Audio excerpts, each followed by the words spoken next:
দয়ালো নবী প্রেমের ছবি আর আসবে না জগৎ। আমার দয়ালো নবী প্রেমের ছবি আর আসবে না জগতে।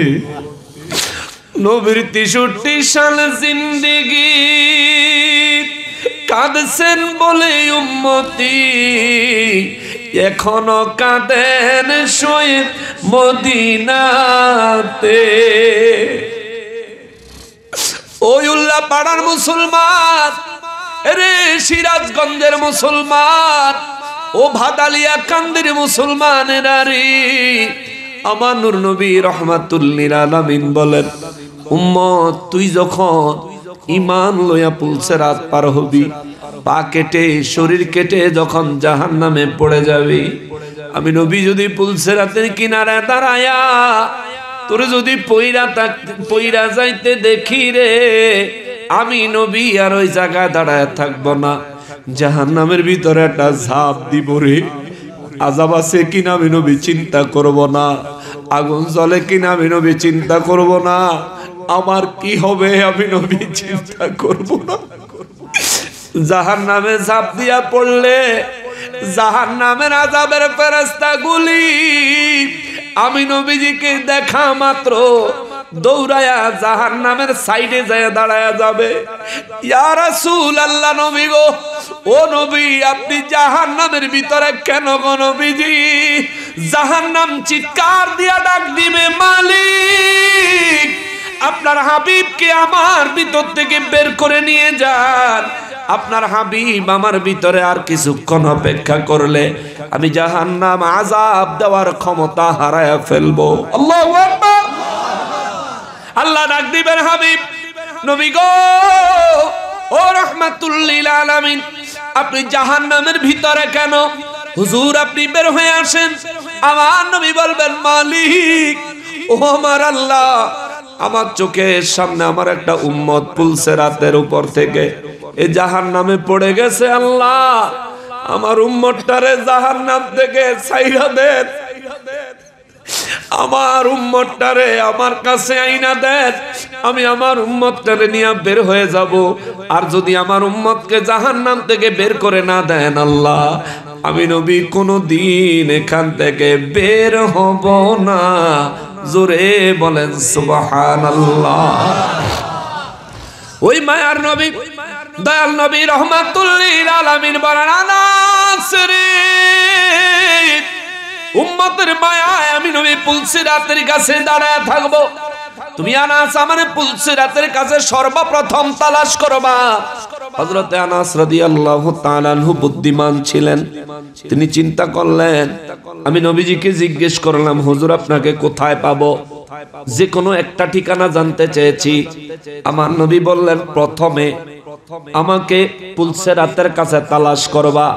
তার মানে বোঝা গেল নবীজির দ্বিতীয় আরো কোন ঠিকানা আছে।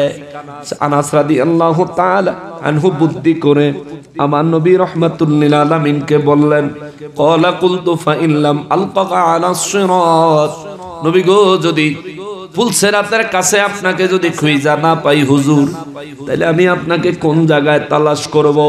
নবী বলেন, ক্বালা ফাতলুবুনি ইনদাল মিজান। ওই আনাস, যদি পুলসিরাতের কাছে না পাস তাহলে মিজানের কাছে যাইস রে আনাস, মিজানের কাছে আমি নবীকে তুই পায়া যাবি। আনাস রাদিয়াল্লাহু তাআলা আনহু বলেন, নবী গো আপনি মিজানের কাছে কি করবেন? আমার নবী বলেন, আনাস রে, মিজানের কাছে আমি নবী দাঁড়ায় থাকবো। আমার উম্মতের নেক এবং গুনাহ যখন ওজন করবে রে, আমি নবী দাঁড়ায় দাঁড়ায় দেখবো। আমার উম্মতের গুনাহ যখন বেশি হয়ে যাবে, আমি নবী আমার প্রেমিক আমার উম্মতের নেকের পাল্লার নিচে আঙ্গুল লাগাইয়া নেকের ওজন ভারী করে দিব। নবী বলেন, সাহাবীরা রে, এই জমিন থেকে আমি নবীর উপর মহব্বতের দুরুদ ও সালাম পড়নে ওয়ালা বহু উম্মত গুনাহ অধিক পরিমাণে লয়া কবরে যাবে। হাসরের ময়দানে তার নেক আর গুনাহ যখন পাল্লায় উঠাইয়া দিবে, তার নেকের ওজন কম হবে, গুনার ওজন বেশি হয়ে যাবে। আমি নবী আমার পকেট মোবারক থেকে এক টুকরা কাগজের মতো দেখতে এটা উঠাইয়া আমার উম্মতের নেকের পাল্লার উপর রেখে দিব রে। আমার নবী বলেন, এইবার যদি গুনাহের পাল্লায় 7 আসমান 7 জমিনও তুলে দেয়, আমি নবীর কাগজের সাথে ওজনে কুলাবে না। যারা গেল ওই মদিনায় তারা বড়ই ভাগ্যবান, পাবে তারা নবীজির শাফাত কঠিন হাশরের ময়দান। আল্লাহুম্মা সাল্লি আলা মাওলানা মুহাম্মদ ওয়া আলা সাইয়্যিদিনা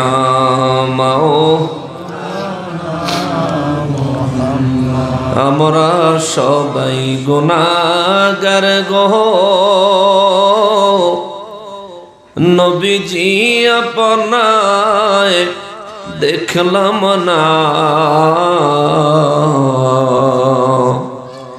সেই কারণে রোজ হাশরে আমাদেরকে ভুলেন না।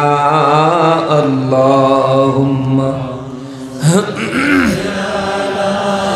সাইয়্যিদিনা মাওলানা মুহাম্মদ ওয়া আলা আলিহি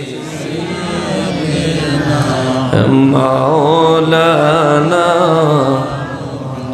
গুনাহগারের গুনাহ ঝরে নবী দরুদে আপনার, গুনাহগারের গুনাহ ঝরে নবী দরুদে আপনার। রোজ হাশরে পার করিবেন, রোজ হাশরে পার করিবেন উম্মত গুনাহগার নবীজি। আল্লাহ আল্লাহ আল্লাহু লা ইলাহা ইল্লাহু, আল্লাহ আল্লাহ আল্লাহু লা ইলাহা রাহমাতাল লিল আলামিন। নবী উম্মতের কান্ডার, রাহমাতাল লিল আলামিন। নবী উম্মতের শাফাআত করে রোজ হাশরে, শাফাআত করে রে উম্মত করবেন পার নবীজি। আল্লাহ আল্লাহ লা ইলাহা হো আল্লাহ আল্লাহ লা ইলাহা লা ইলাহা ইল্লাল্লাহু মুহাম্মাদুর রাসূলুল্লাহ সাল্লাল্লাহু আলাইহি ওয়াসাল্লাম। আল আনআমের 94 নম্বর আয়াতে কারিমা আমি গুনাহগার তেলাওয়াত করেছি আপনাদের খেদমতে, এবং 95 নম্বর আয়াতে কারিমা তেলাওয়াত করেছি। চেষ্টা করব দুটি আয়াতের উপর আপনাদেরকে বক্তব্য শোনানোর। আল্লাহ তাআলা যদি তৌফিক এনায়েত করেন, সবাই পড়ি আমিন। সূরা আল আনআম, আমি সরাসরি আলোচনায় ঢুকে গেলাম, কেমন? হ্যাঁ, দয়া করে স্টেজে আর কেউ উঠবেন না, আর স্টেজ থেকে আর কেউ নামবেন না, বুঝছেন নি? ইনশাআল্লাহ আর কেউ উঠবেন না, আর কেউ নামবেন না। আচ্ছা, সূরা আল আনআম কুরআনুল কারীমের সিরিয়ালের 6 নম্বর সূরা। এই সূরার আয়াত 165 খানা। এই সূরা 7 পারায় আরম্ভ হয়েছে, 8 পারায় গিয়ে শেষ হয়েছে। এই সূরাটা মক্কা মুআজ্জামায় নাজিল হয়েছে।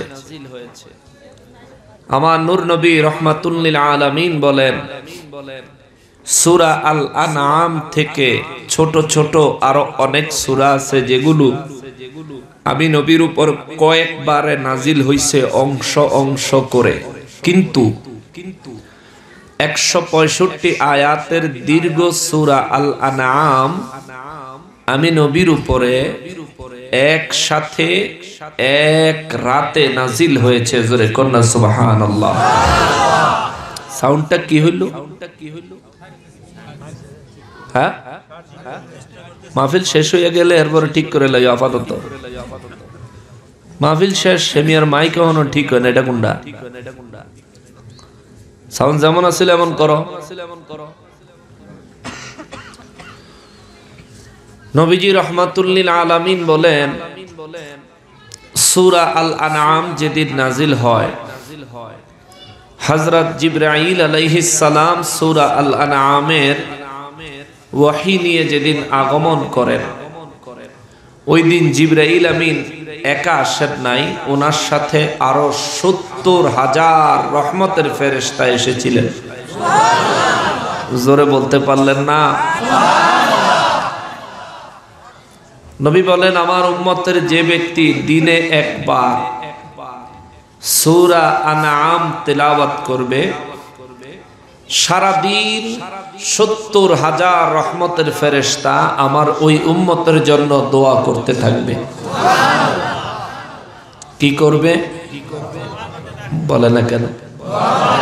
কি করবে? কারা করবে? জোরে বলেন, সবাই বলেন। তাইলে বোঝা গেল ফেরেশতারাও দোয়া করে।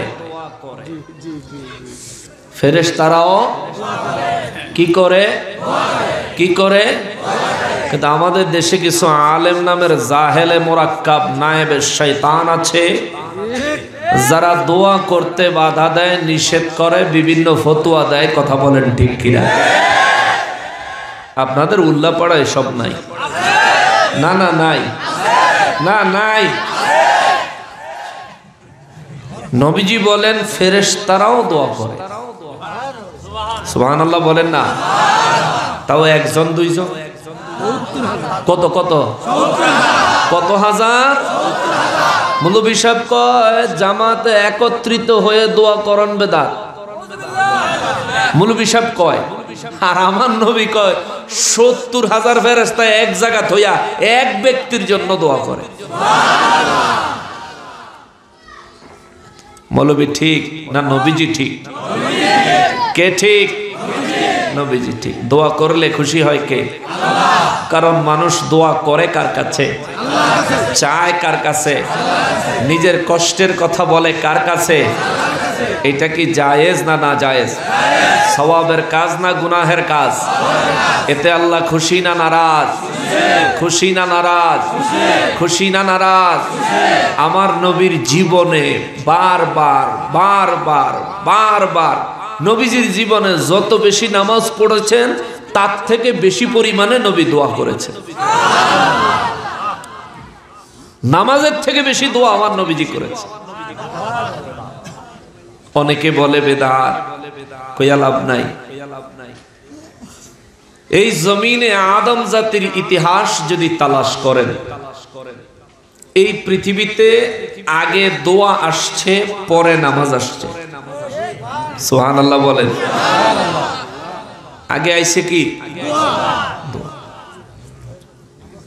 হযরত আদম আলাইহিস সালামকে আল্লাহ রাব্বুল আলামিন জান্নাত থেকে যখন জমিনে পাঠান, আদম নবী জিজ্ঞেস করলেন, মালিক, হাওয়া আমারে পানির সাথে মিলায়া গন্ধম খাওয়াইছে, আমি ইচ্ছে করে খাই নাই, বুঝতে পারি নাই।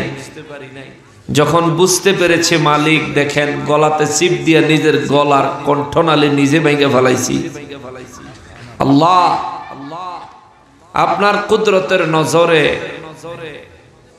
এইটাকে আমাকে দুনিয়াতে পাঠানোর ওসিলা বানাইছেন। আল্লাহ আপনি আমাকে যেখানে রাখলে আপনি খুশি হবেন, আমি সেখানে থাকবো, কোনো অসুবিধা নাই। কিন্তু যে কারণে আমাকে পাঠাচ্ছেন আমার মনে হচ্ছে আমি বড় অন্যায় করেছি। আল্লাহ এই অন্যায় থেকে ক্ষমা পাওয়ার, পরিত্রাণ পাওয়ার পথ আমাকে বলে দেন। যদি আপনি না বলেন আমি কেমনে জানবো, কার কাছে জানবো? আল্লাহ বললেন, আদম জমিনে গিয়া তুমি দোয়া করবা। কি করব? কি করব? আল্লাহ বলেন নাই জমিনে গিয়া নামাজ পড়বা। কিসের কথা বললেন? দোয়া করবা। আল্লাহ কিভাবে দোয়া করব আল্লাহ শিখাইয়া দিলেন। রব্বানা যালামনা আনফুসানা ওয়া ইল্লাম তাগফির লানা ওয়া তারহামনা লানাকুনান্না মিনাল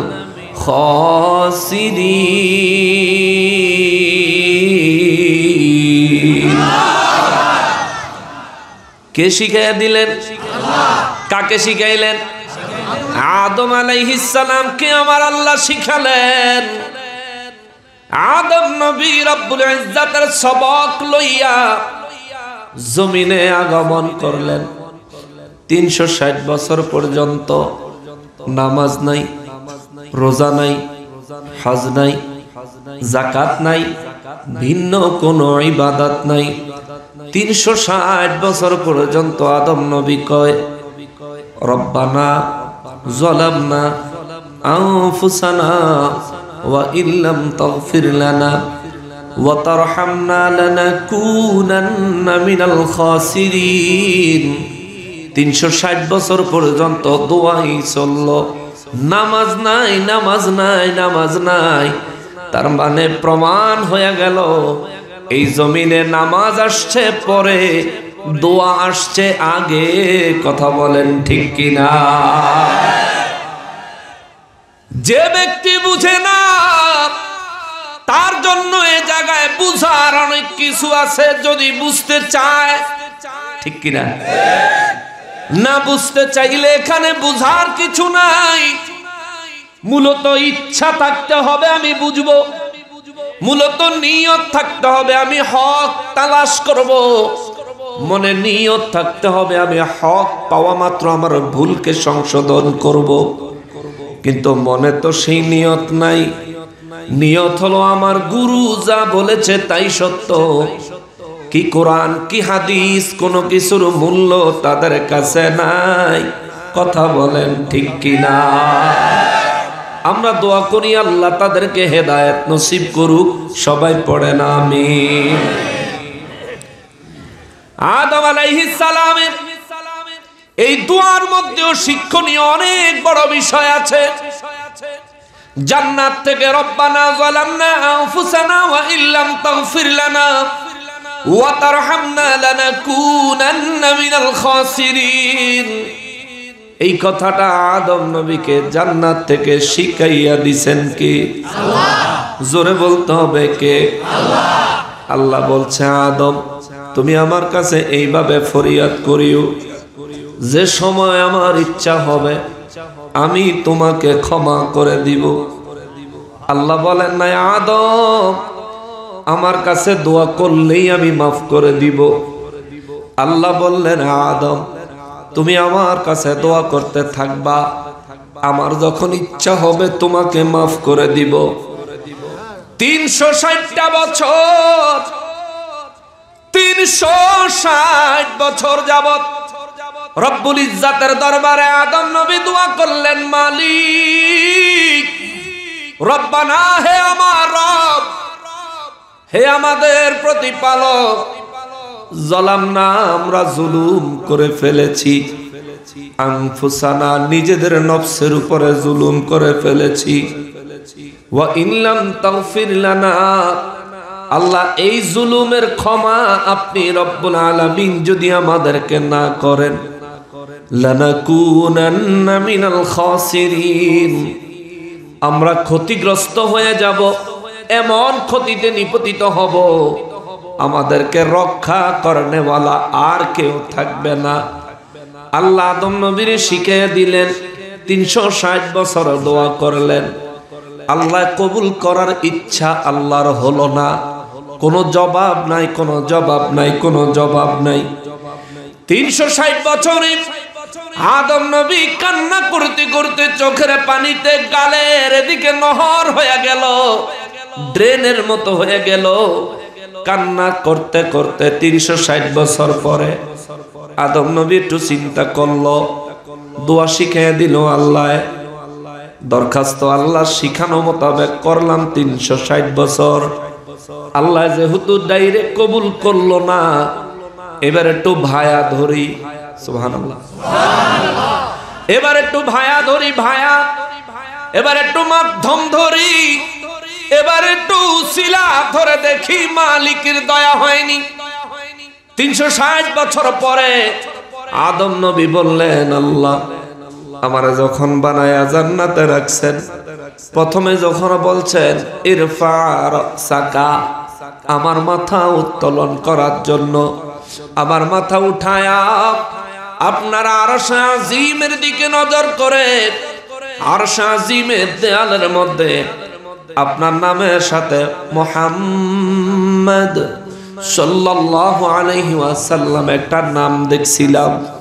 ও আমার মালিক, যেই নামটা আপনার নামের পাশে বসার যোগ্যতা পেয়েছে, আমি আদম বিশ্বাস করি ওই নামের মানুষটা আমার চাইতে বড় বেশি যোগ্য। জোরে কন্যা, সবকিছু খাওয়ায়া দেওয়া লাগে না, সবকিছু পড়ায়া দেওয়া লাগে না, সবকিছু বুঝাইয়া দেওয়া লাগে না। আদম নবীর আল্লাহ বলে নাই, আদম রে আমার আখেরি নবীর উসিলা দিয়া দোয়া করবি, আল্লাহ বলেন নাই। আল্লাহ দোয়া শিখিয়ে দিলেন, সেখানেও আমার নবীর কথা আল্লাহ বলে দেয় নাই।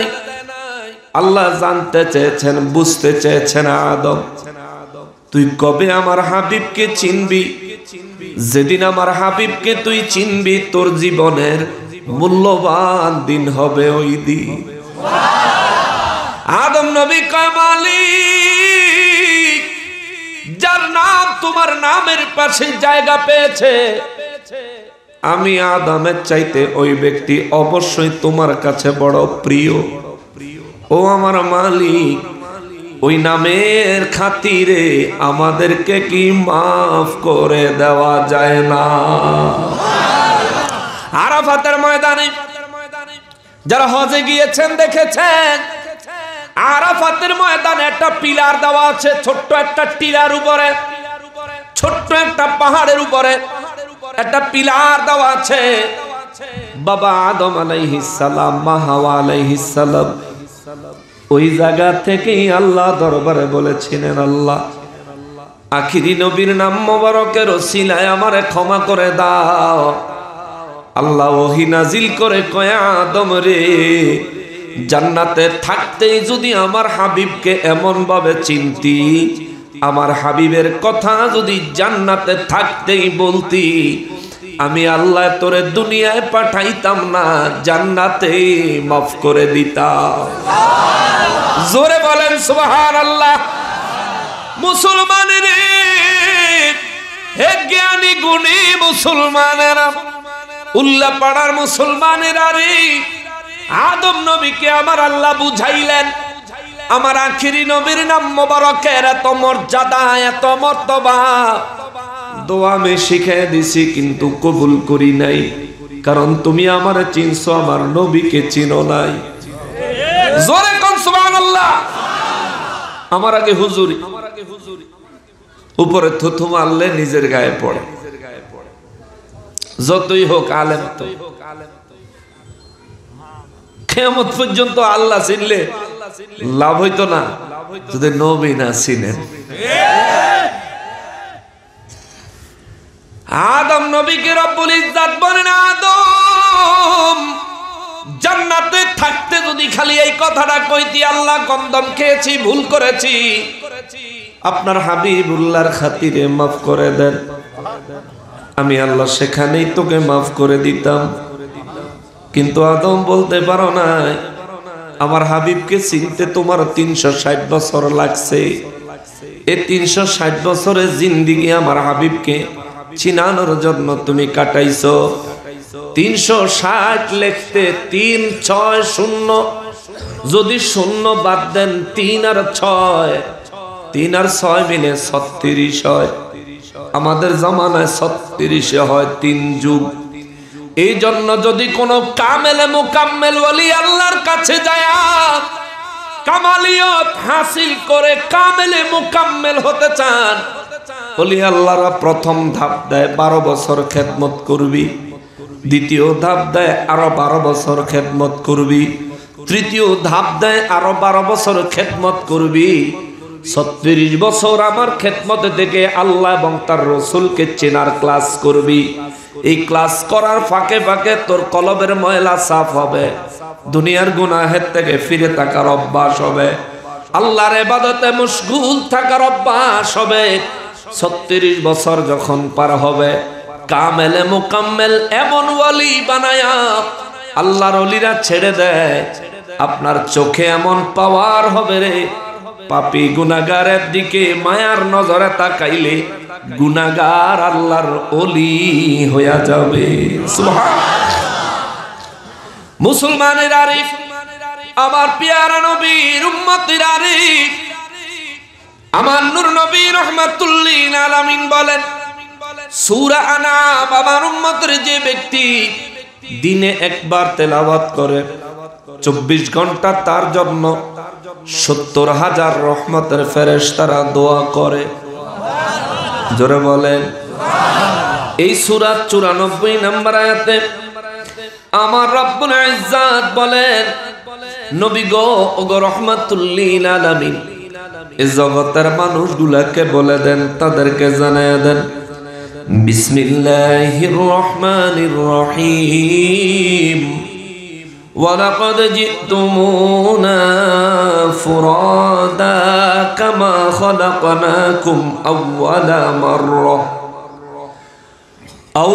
মাররাতিন ওয়া তারাকতুম মা খাওয়ালনাকুম ওয়ারাআ যুহুরিকুম। রব্বুল আলামিন বলেন, নবী গো, ওগো রহমাতুল্লিল আলামিন, এই বিশ্বের মানুষগুলাকে বলে দেন, ওয়ালাকাদ জিতুমুনা ফুরাদা কামা খালাকনাকুম আউওয়ালা মাররাহ।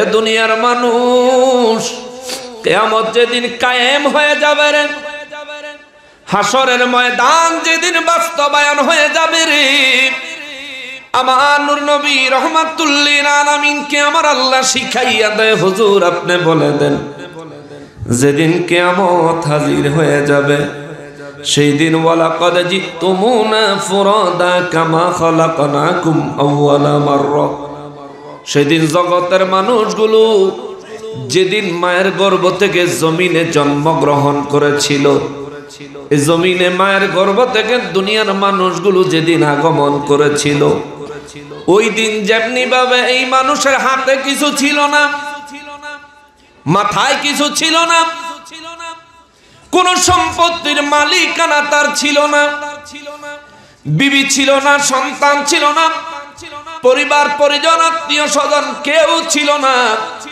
এমনকি শরীরের মধ্যে একটা পোশাকও ছিল না।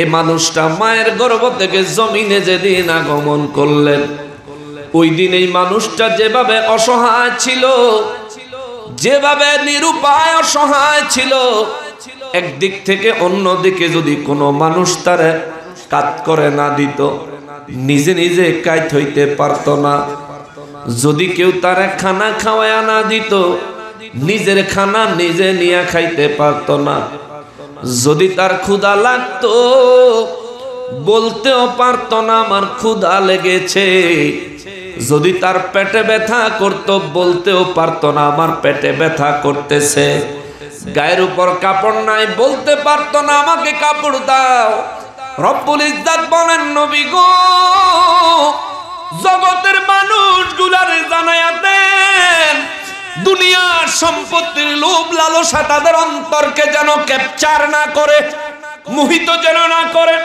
তাদের অন্তরগুলোকে যেন গ্রাস করতে না পারে। মায়ের গর্ভ থেকে যেভাবে নিঃসঙ্গ এসেছিল কিয়ামতের ময়দানে আমি রব্বুল আলামিনের দরবারেও নিঃসঙ্গ ভাবে দাঁড়াবে।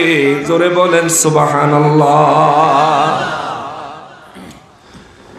রব্বুল ইজ্জত বলেন হাসরের ময়দানে তারা চিন্তা করবে আত্মীয় স্বজনের, চিন্তা করবে বিবি সন্তানের, চিন্তা করবে দুনিয়ার সম্পদের। এসব চিন্তা সেদিন তাদের কোনো কাজে আসবে না। সাহাবায়ে কেরাম বলেন নবী গো ও রাহমাতুল লিল আলামিন কোনো কাজে আসবে না কেন, কারণটা কি?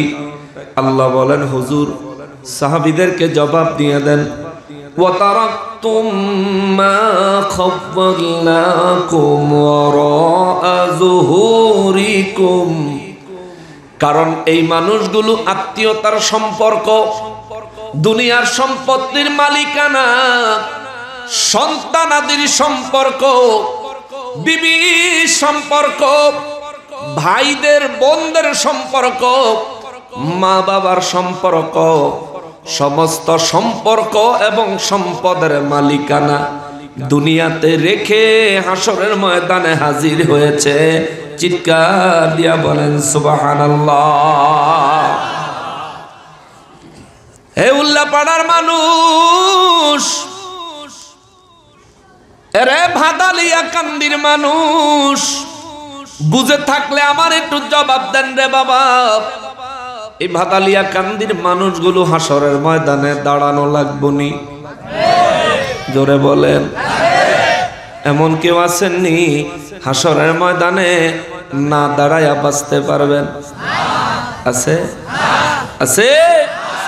রব্বুল আলামিন বলেন ওয়ালাকাদ জিতুমুনা ফুরাদা কামা খালাকনাকুম আউওয়ালা মাররা। আল্লাহু আকবার। রব্বুল আলামিন বলেন নবী গো এই বিশ্ববাসীকে জানায়া দেন যা কিছুই করো না কেন, যত সম্পদের মালিকানা দাবি করো না কেন, কোনো কিছুই তোমার সাথে হাসরের ময়দানে যাবে না। জন্মগ্রহণ করেছ শূন্য, হাসরের ময়দানেও দাঁড়াইবা শূন্য।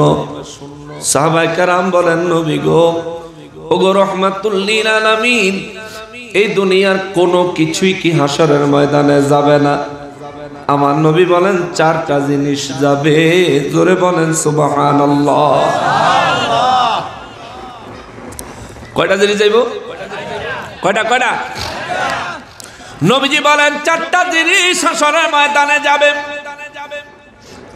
ইয়া রাসূলুল্লাহ সাল্লাল্লাহু আলাইহি ওয়াসাল্লাম নবী গো কোন চারটা জিনিস হাসরের ময়দানে যাবে? আমার নবী বলেন এক নম্বরে তুমি দুনিয়ায় যা খেয়েছো এই খাওয়াটা আমলনামায় হিসাব আকারে যাবে। দুই নম্বরে দুনিয়ায় তুমি যা পরিধান করেছো, ব্যবহার করেছো, যে কাপড় চোপড় পরেছো এই কাপড় চোপড় পরার হিসাব আমলনামায় লিখিতভাবে যাবে। তিন নম্বরে নবী বলেন এই দুনিয়ায় তোমরা যা দান সদকা করেছো, সুবহানাল্লাহ, এটা এরকম হইতেছে কেন? মাইকের মুরব্বীকে মাইকের বৃষ্টি নামছে বলে সুন্দর কথাই কইস। এই তো বক্সের মধ্যে টাকা, কাগজের মধ্যে ওয়াদা, মাহফিলের জন্য দিছেন আজকে আপনারা, এটা আপনাদের সাথে হাসরের ময়দানে যাবে। জোরে কন্যা সুবহানাল্লাহ। যাই দিছেন, যে দিছেন, যারা থাইকেও দেন নাই, যাদের কাছে থাকার পরেও দেন নাই, চিন্তা করেন যারা দিল তারা এটা নিয়ে হাসরের ময়দানে উঠবো, আপনি খালি, আপনি খালি। দুনিয়ায় যা খরচ করলেন এটা বাদ, কিন্তু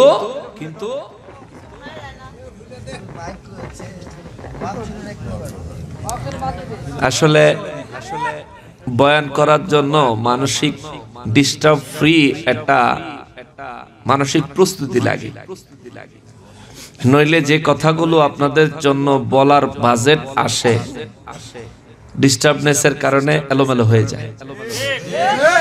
বুঝছেন, বলার অধিকার, বলার ক্ষমতা পাওয়ার আমার মধ্যে কিচ্ছু নাই। বিশ্বাস করেন, আমার মধ্যে কিচ্ছু নাই। যা বাজেট আসে আপনারা তাই পান, ওটা আসে। মুসা নবীর সাথে আল্লাহ তাআলা খেজুর গাছের আগা দিয়া কথা কইতেন। সুবহানাল্লাহ।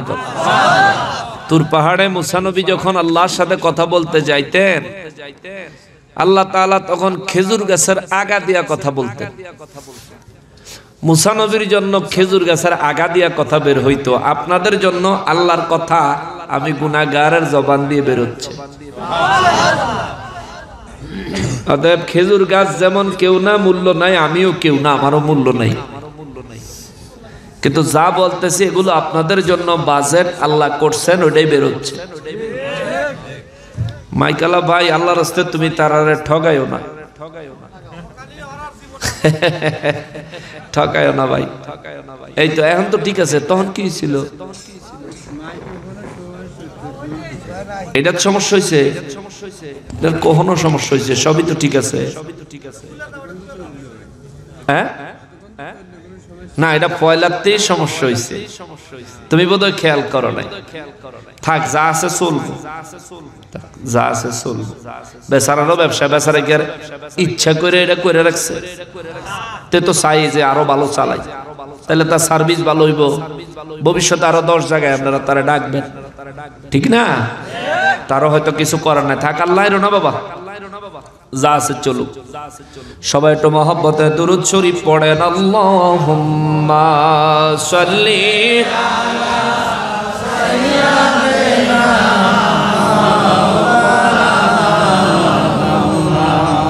ওয়া আলা আলি সাইয়্যিদিনা মাওলানা মুহাম্মদ। আল্লাহুম্মা সাল্লি আলা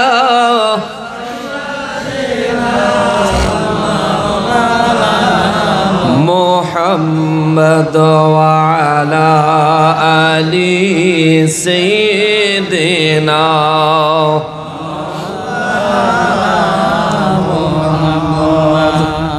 সম্মানিত হাজরিন, যেটা বলতেছিলাম, আমার নবী রাহমাতুল লিল আলামিন বলেন 4টা জিনিস হাসরের ময়দানে যাবে।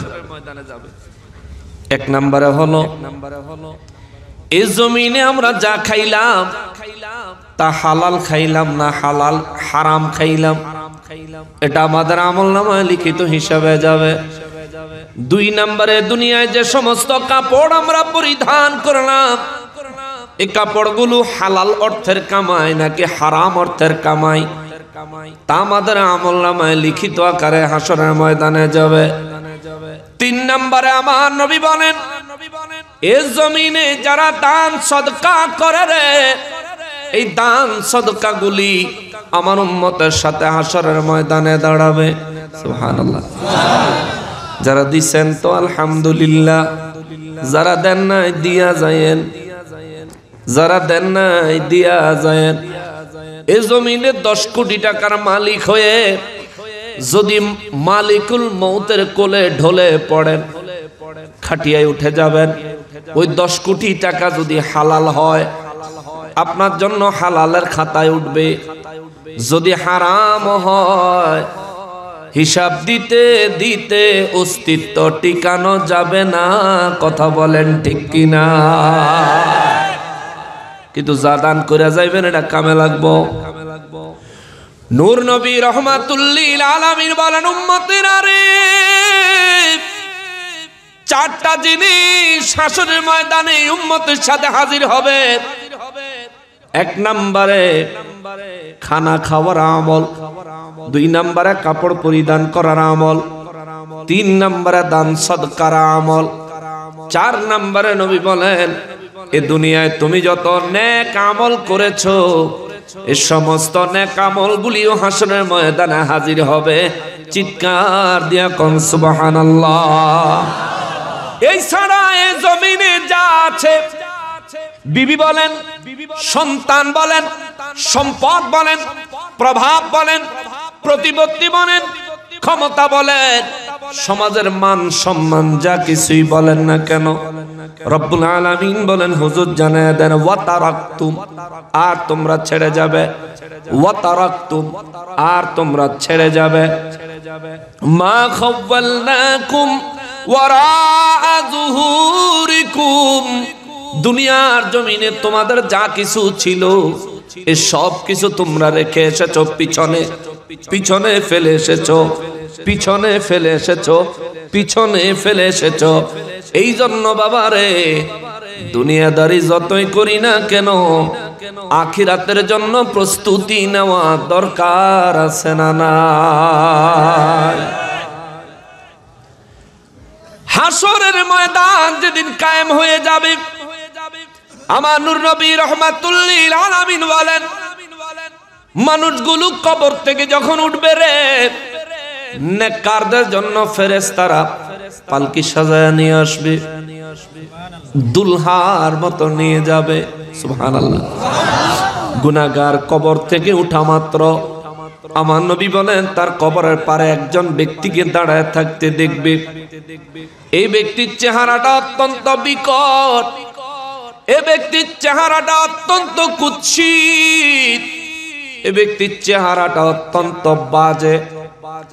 আমার নবী বলেন এই ব্যক্তির চেহারা এই দুনিয়ার কোন মানুষ যদি জীবনে একবার এক পলকের জন্য দেখে, উল্লাপাড়ার মানুষ, এ সিরাজগঞ্জের মানুষ, এর ভাদালিয়া কান্দির মানুষ, আশেপাশের এলাকার মানুষেরা রে একটু মনোযোগ দেন রে বাবা, একটু মনোযোগ দেন। ইসরাফিল ফেরেশতা যেদিন বাঁশিতে ফু দিবে সেদিন হয়তো আমিও কবরে থাকবো রে বাবা। কবর থেকে আমার নবী বলেন মানুষগুলো নতুন বীজ থেকে গাছ যেমনি ভাবে অঙ্কুরিত হয়, বীজ জমিনে রোপণ করলে বীজ থেকে যেমন গাছ বের হয়, আমার নবী বলেন মানুষগুলো জমিনের নিচ থেকে বের হয়ে আসবে। গুনাহগার যারা হবে রে, কবরের জীবন তাদের কষ্টের কোনো অস্তিত্ব থাকবে না, মুসিবতের কোনো শেষ থাকবে না।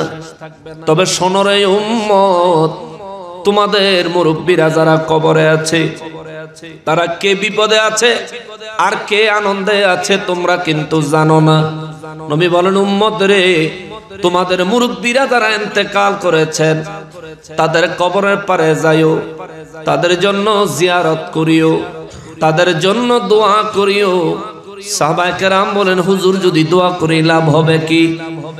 হাফিজুল হাদিস ইমাম জালালউদ্দিন সুয়ুতি রাহমাতুল্লাহি আলাইহি শারহুস সুদূর কিতাবের মধ্যে লেখেন আমার নবী রাহমাতুল লিল আলামিন বয়ান করেছেন কোন মানুষ যখন কোন মানুষের কবর জিয়ারত করে আমার নবী বলেছেন উম্মতি উম্মাতাম মারহুমাতান, আমার উম্মত গুনাহ লইয়া কবরে ডুববে রে।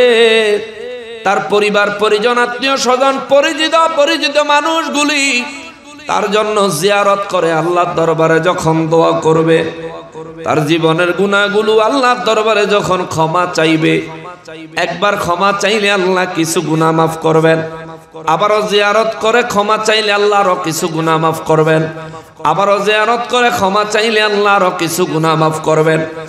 এইভাবে বংশ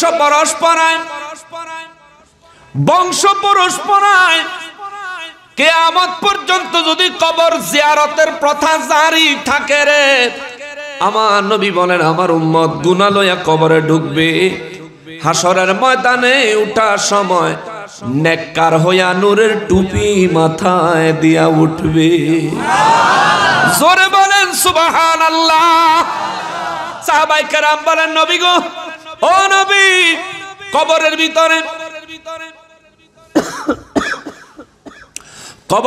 ভিতরে নামাজ পড়ার ইবাদতের পথ বন্ধ, তওবা করার রাস্তা বন্ধ, হজ যাকাতের তো প্রশ্নই আসে না গো নবীজি।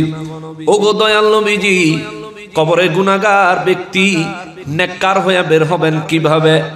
আমার নবী বলেন গুনাহগার কবরে যাওয়ার পর তার বংশের মানুষগুলো যখন তার জন্য জিয়ারত করবে আর দোয়া করবে, কিয়ামত পর্যন্ত দোয়া চলতে থাকবে।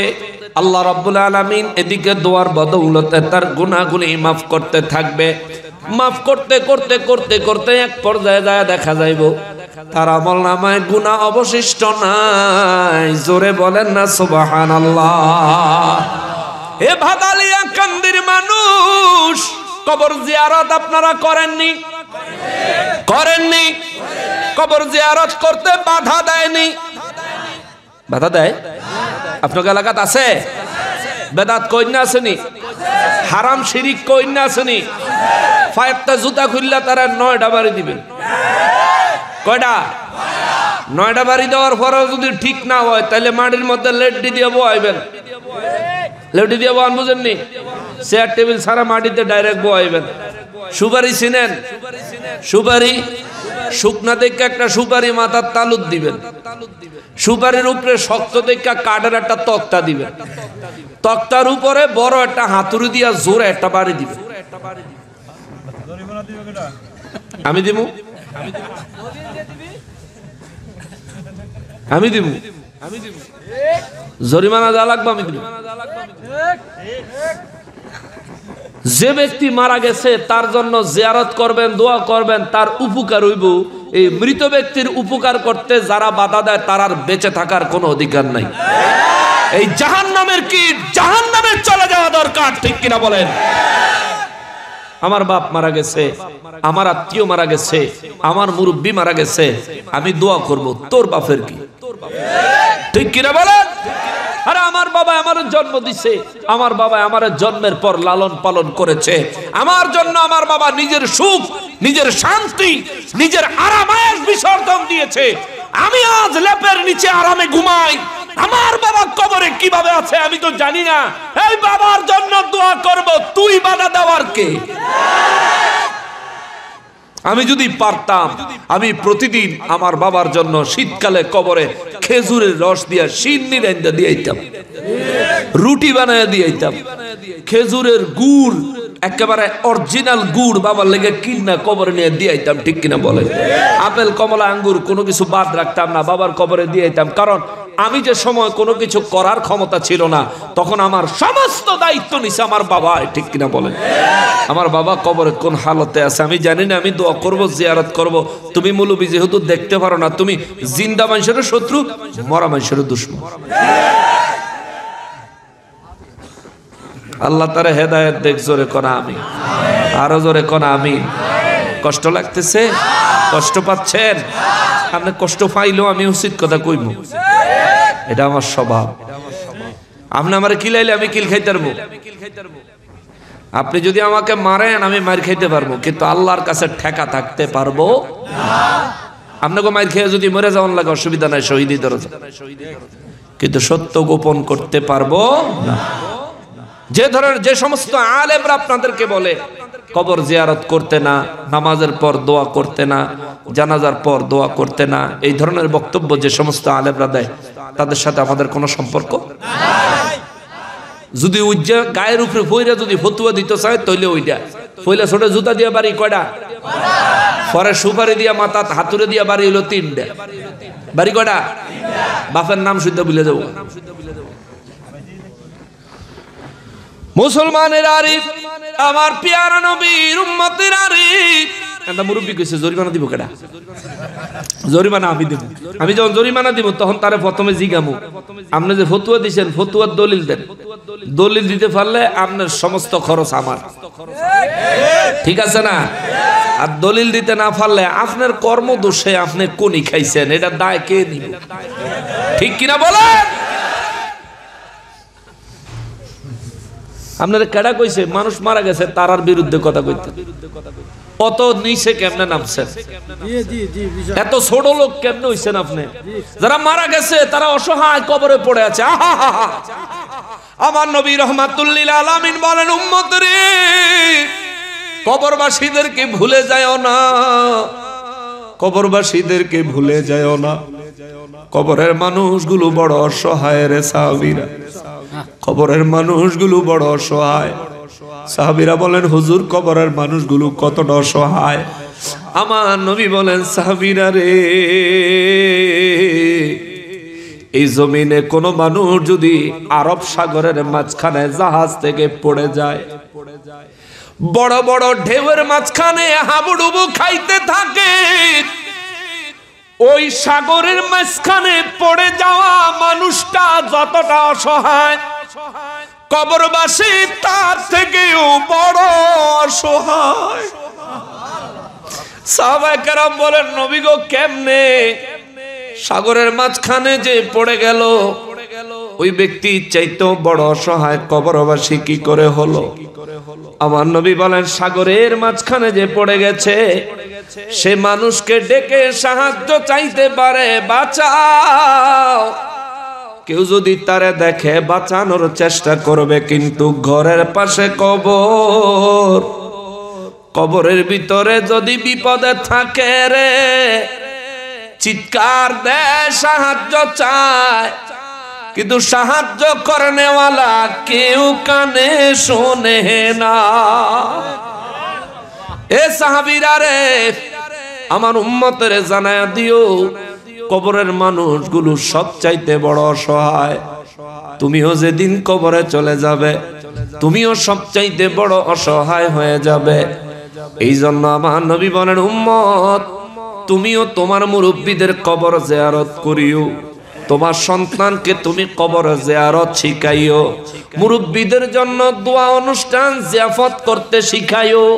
তৌফিক অনুযায়ী যাতে জিয়াফত অনুষ্ঠান করে, বাবার বন্ধু বান্ধব, মায়ের বান্ধবী, প্রতিবেশী তাদেরকে যেন দাওয়াত করে, বাবার বংশের মানুষ, মায়ের বংশের মানুষকে যেন দাওয়াত করে।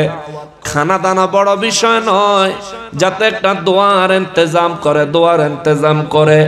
আমার উম্মতের খবর দিও 40 জন মানুষ যদি এক জায়গায় হয়ে আল্লাহর দরবারে হাত বাড়ায় রে, এই 40 জন মানুষের মধ্যে এমন একজন মানুষ অবশ্যই আছে যার মুনাজাত আমার আল্লাহ সরাসরি কবুল করে।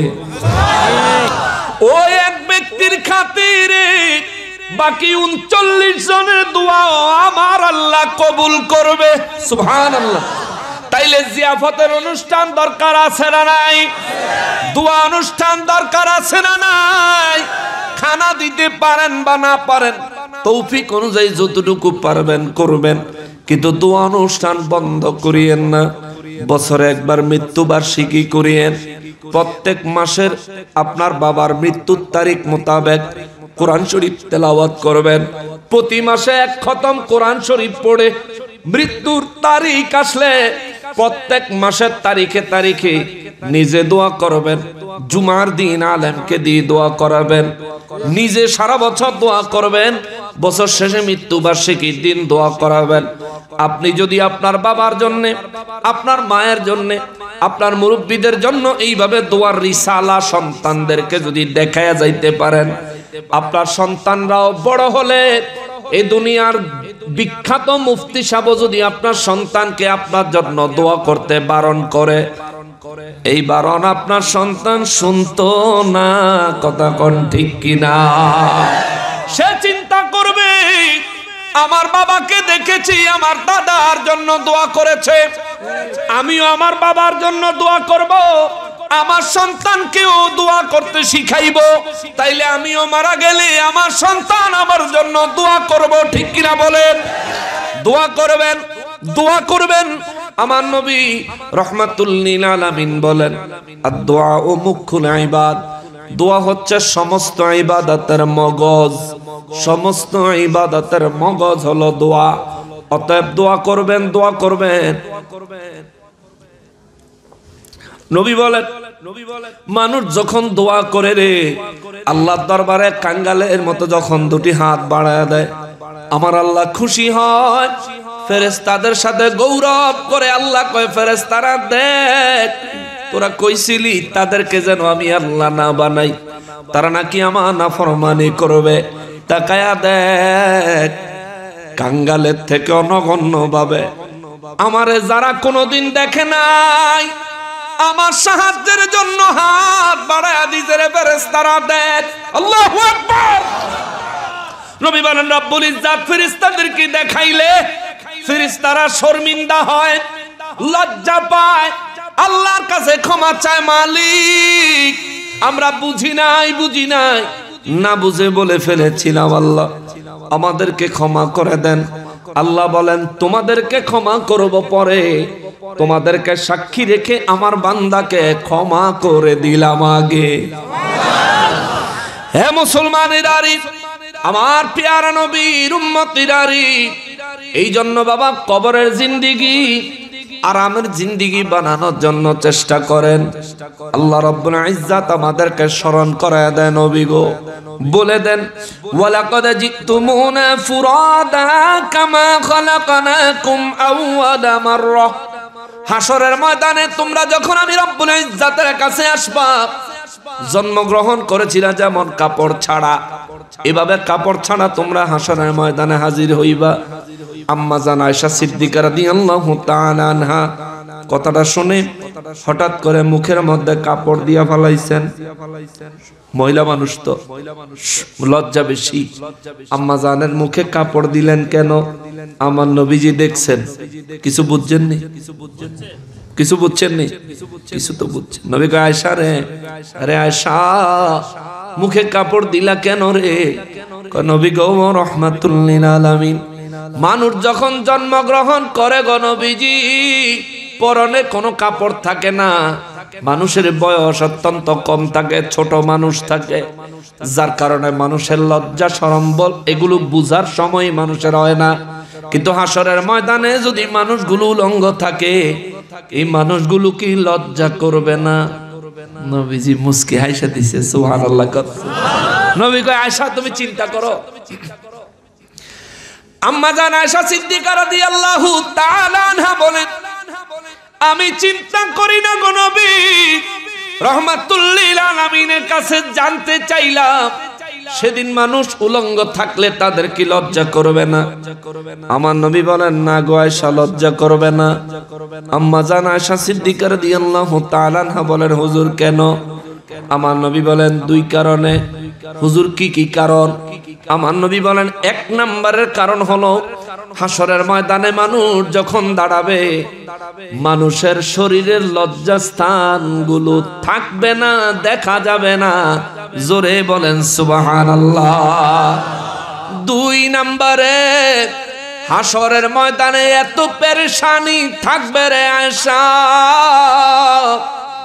এত পেরেশানি হাসরের ময়দানে থাকবে, প্রত্যেকটা মানুষ নিজের চিন্তায় বিভোর থাকবে, অন্যদিকে তাকানোর কোনো সুযোগ পাবে না, সময় পাবে না, খেয়াল করার সময় তার হাতে হবে না। আপনারা উল্লাপাড়ার মানুষ হয়তো বলবেন হুজুর বুঝলাম না মানুষ এত পেরেশান কেমনে হবে?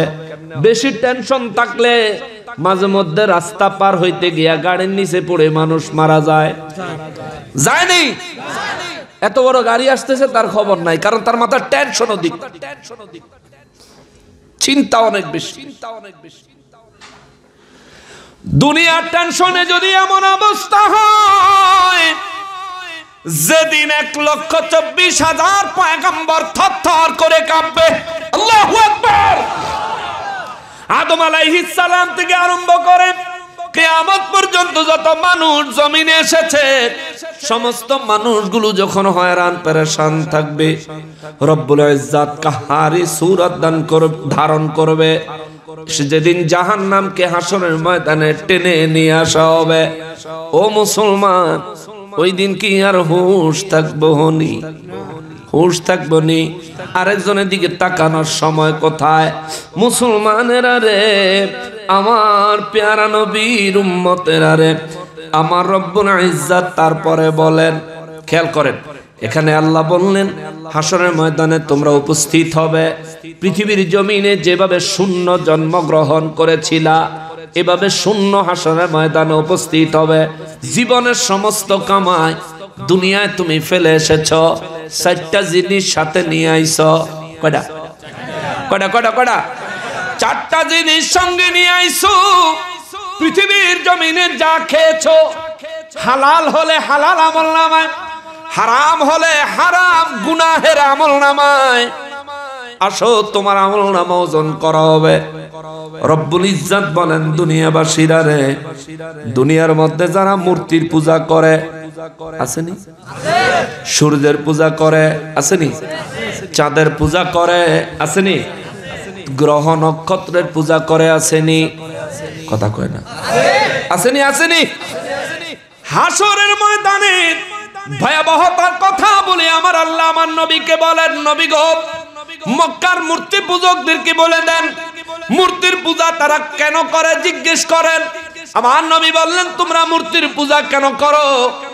মূর্তির যারা পূজা করে তারা বলে এরা আমাদের দেবতা, এরা হাসরের ময়দানে রবের কাছে আমাদের জন্য সুপারিশ করবে, আমাদেরকে বাঁচাবে। জোরে কর। যারা মূর্তির পূজা করে এরা কিন্তু এই আশায় করে, এরার আশা হইল এরা হইল দেবতা, এরা ভগবান না। এই দেবতারা এগরে রবের সামনে থেকে সুপারিশ করে বাঁচাইব। রব্বুল আলামিন বলেন, নবী গো তাদেরকে বলে দেন, হাসরের ময়দান যেদিন কায়েম হয়ে যাবে ওই দিন মানুষ সঙ্গে কিছুই নিয়ে আসবে না। এই আয়াতের আগে আমার আল্লাহর আয়াতে কারিমার মধ্যে বলেন, আমি আল্লাহ হাসরের ময়দানে তাদেরকে উপস্থিত করব, উপস্থিত করার পরে তাদের সঙ্গে তারা যে মূর্তির পূজা করত মূর্তিগুলো উপস্থিত করব। যারা সূর্যের পূজা করত সূর্য উপস্থিত হবে, যারা চাঁদের পূজা করত তাদের জন্য চাঁদ উপস্থিত হবে। হাদিসে মোবারকে আমার নবী বলেন, আমার রব্বুল ইজ্জত সেদিন হুকুম দিবেন, যে যার ইবাদত করতে তুমি তার দিকে মুখ ঘুরাও। সূর্যের পূজারীরা সূর্যের দিকে মুখ ঘুরাবে, চাঁদের পূজারীরা চাঁদের দিকে মুখ ঘুরাবে, গ্রহ নক্ষত্রের পূজারীরা গ্রহ নক্ষত্রের দিকে মুখ ঘুরাবে, মূর্তির পূজকেরা মূর্তির দিকে মুখ ঘুরাবে। আমার রব্বুল ইজ্জত সেদিন মূর্তিকে জিজ্ঞেস করবে, তুমি কি তাদের রব? মূর্তির জবান খুলে যাবে, মূর্তিকে আমার আল্লাহ জিন্দা করে দিবে। মূর্তি সেদিন বলবে, মালিক না না না, আমি কেন তাদের রব হবে? আমার রব তো আপনি। জোরে কোন রব্বুল ইজ্জত বলবে, তাইলে তারা কেন দুনিয়ায় তোমার পূজা করেছে? আমার অংশীদার তোমারে কেন বানাইছে? আমার অংশীদার বানায়া আমি রব্বুল ইজ্জতের ইবাদত করে নাই, তোমার সামনে নিজেকে আত্মসমর্পণ তারা করেছে। কেন? মূর্তিগুলো বলবো, আল্লাহ এদেরকে আমি চিনি না, এদের সাথে আমার কোনো সম্পর্ক নাই, দুনিয়ায় আমার কোনো প্রাণ ছিল না। তারা আমাকে যদি আজকে পরিচয় দিতে চায়, আমি বলবো আমি তাদেরকে চিনি না, আমি তাদেরকে চিনি না। আল্লাহ বলবেন, তুমি বেলা তাকে সুপারিশ করবা। এই বলবো, আমার নিজের অস্তিত্ব নিয়ে তো টানাটানি, তাদের আবার সুপারিশ করব কি?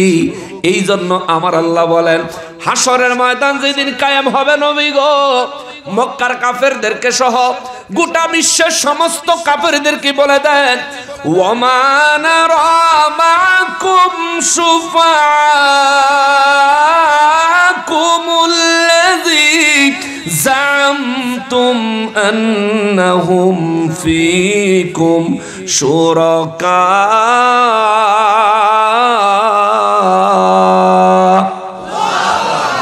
রব্বুল আলামিন বলেন, হুজুর হাসরের ময়দানে সমস্ত মুশরিকদেরকে আমি আল্লাহ জিজ্ঞেস করব, ওয়া নারা মাকুম শুফাআকুম,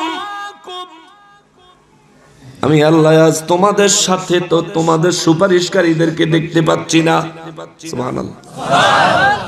ওই যে দুনিয়ায় কইছে মূর্তির সুপারিশ করব, শাফাআত করব, হাসরের ময়দানে আমার রব্বুল আলামিন বলবেন, এ মুশরিকেরা রে, আমি রব্বুল ইজ্জতের মোকাবেলায় তোমরা যারা মূর্তির পূজা করতে, আজকে তো তোমাদের ওই সুপারিশকারী বন্ধুদেরকে দেখতে পাচ্ছি না। আল্লাযীনা জামতুম আন্নাহুম ফীকুম শুরাকা। আল্লাহ বলেন, সেদিন আমি বলবো, যাকে তোমরা আমার সমতুল্য মনে করতে, যার ইবাদত করে তোমরা মনে করতা তা তোমাদেরকে সে বাঁচাবে, আজ তোমাদের সুপারিশকারী কই গেল রে? কই গেল তোমাদের সুপারিশকারী? রব্বুল আলামিন বলেন, লাকাদ লাকাদ লাকাদ بينكم وضل عنكم ما كنتم تزعمون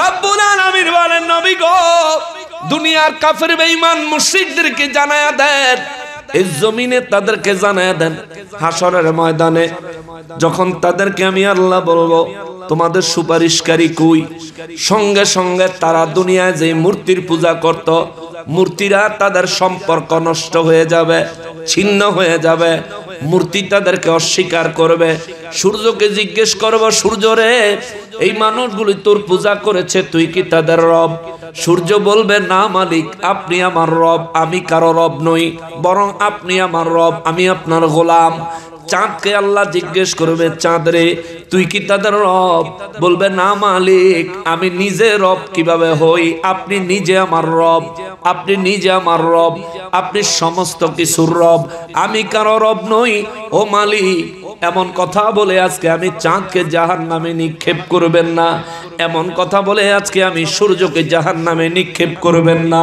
মালিক আমি সূর্য জীবনে কোনোদিন জমিনে নেমে এই মানুষগুলারে বলি নাই আমি তোমাদের রব আমি চাঁদ বলবে আল্লাহ আমিও কোনোদিন এদেরকে বলি নাই আমি তোমাদের রব কিন্তু তবু এরা আমাদের পূজা করেছে কেন করেছে আমরা জানি না রে মালিক যারা পূজা করেছে আল্লাহ তাদের কাছ থেকে জবাবদিহি নেন দয়া করে আমাদেরকে ক্ষমা করে দেন আমরা এই কাজ করার জন্য তাদেরকে বলি নাই এই জন্য আল্লাহ লাকাদ তাকাত্তা বাইনাকুম তাদের মধ্যে পারস্পরিক সম্পর্ক ছিন্ন হয়ে যাবে আল্লাহু আকবার এখন এই জায়গার মধ্যে আপনাদের এলাকায় যদি ওয়াহাবি থাকে যদি খারিজি থাকে যদি শিয়া থাকে যদি আহলে হাদিস নামক আহলে কোরআন নামক ভণ্ডদের দল যদি থাকে তারা দেখবেন কালকা কইব দেখছনি নকশবন্দি হুজুর ওয়াজ কইরা গেছে আল্লাহ কইছে ওয়া মা নারা মাকুম শুফাআকুম দুনিয়ায় তোমরা যাদেরকে সুপারিশকারী মনে করতা আজকে তো আমি আল্লাহ তাদেরকে দেখতে পাচ্ছি না এখন এই বেয়াদবে কালকা আপনাদের ফতোয়া দিব দেখো তোমরা যে মনে করো নবী তোমাদের জন্য সুপারিশ করবে আসলে নবী সেদিন সুপারিশ করতে পারবো না জোরে কয় না কোরআন দিয়া দলিল দিব দেখো আল্লাহ বলেছে ওয়া মা নারা মাকুম শুফাআকুম তোমাদের সাথে তোমাদের সুপারিশকারী তো আমি আল্লাহ দেখতে পাচ্ছি না এনতে কবে দেখছেন নবী সুপারিশকারী হইলে আপনার সাথে থাকবে না কেন আল্লাহ দেখবেন না কেন ওলি আল্লাহরা সুপারিশকারী হলে আপনার সাথে থাকবেন না কেন দেখবেন না কেন ফতোয়া দিব এই ফতোয়ায় তখন আপনি কইবেন হ ঠিকই তো নকশবন্দি হুজুর আম করে কোনা কাঞ্চি ঘুরে ওয়াজ করে গেছে সঠিক কথা কয় নাই সত্যি কথা কয় নাই কিন্তু আমি গুনাহগারের স্বভাব হইল ফকিন্নির পোলায় আঙ্গুল দেওয়ার জায়গা রাখি না ঠিক কিনা বলে আঙ্গুল দিবা জায়গা নাই শোনো রব্বুল ইজ্জতের হাবিব রাহমাতুল লিল আলামিনের দরবারে সাহাবায়ে কেরাম প্রশ্ন করলেন নবী গো ওগো রাহমাতুল লিল আলামিন আল্লাহ যে বললেন রব্বুল আলামিন যে বললেন আল্লাহ পাক রব্বুল আলামিন বললেন আমি তোমাদের সাথে তোমাদের সুপারিশকারী দেখতে পাচ্ছি না ইয়া রাসূলুল্লাহ কাফের বেঈমানের কোনো সুপারিশকারী থাকবে না আমাদের জন্য কোনো সুপারিশকারী থাকবে কিনা আমার নবী রাহমাতুল লিল আলামিন বলেন হ্যাঁ তোমাদের জন্য সুপারিশকারী থাকবে সাহাবায়ে কেরাম বলেন হুজুর আমাদের জন্য সুপারিশকারী কে হবে সূরা মারইয়ামের 87 নম্বর আয়াতে কারিমা আমার নবী তেলাওয়াত করে শোনালেন আল্লাহ বলেন বিসমিল্লাহির রহমানির রহিম لا يملكون الشفاعة إلا من اتخذ عند الرحمن عهدا আওয়াজ করে পড়েন সুবহানাল্লাহ রব্বুল আলামিন বলেন লা ইয়ামলিকুনা শাফাআতা কিয়ামতের ময়দানে কেউ সুপারিশ করতে পারবে না। আল্লাহু আকবার।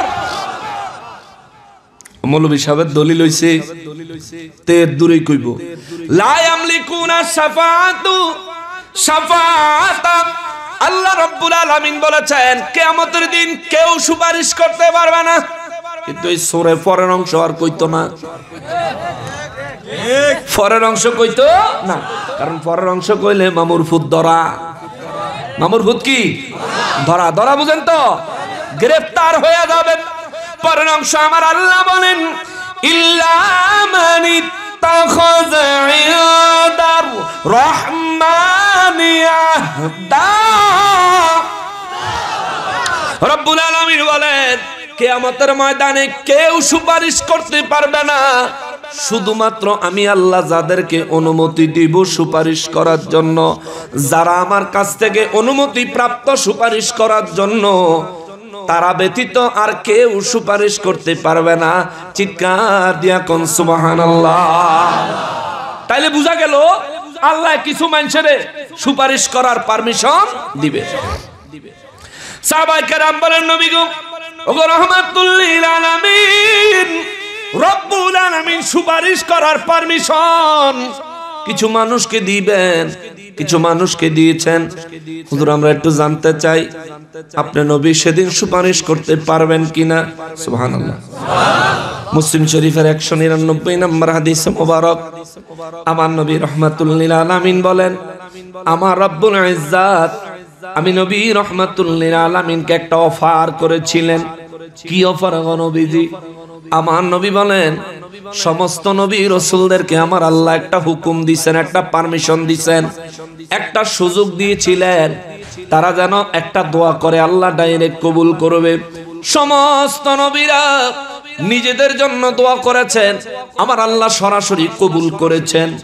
আমি নবীকেও আমার আল্লাহ এমন একটা অফার দিয়েছিলেন, হুজুর নবী গো আপনিও নিজের জন্য হোক যার জন্য হোক একটা দোয়া করেন, স্পেশাল দোয়া, আমি আল্লাহ ডাইরেক্ট কবুল করব। আমার নবী হাদিসে মোবারকে বলেন লিকুল্লি নাবিয়্যিন দাওয়াতুম মুস্তাজাবাতুন ফাতাআজ্জালা কুল্লু নাবিয়্যিন দাওয়াতাহু ওয়া ইন্নী ইখতাবাতু দাওয়াতি শাফাআতাল লি উম্মতি ফাহিয়া নাইলাতুম মান মাতা মিন উম্মতি লা ইউশরিকু বিল্লাহি শাইআ। রাওয়াহু মুসলিম। চিৎকার দিয়া কোন সুবহানাল্লাহ।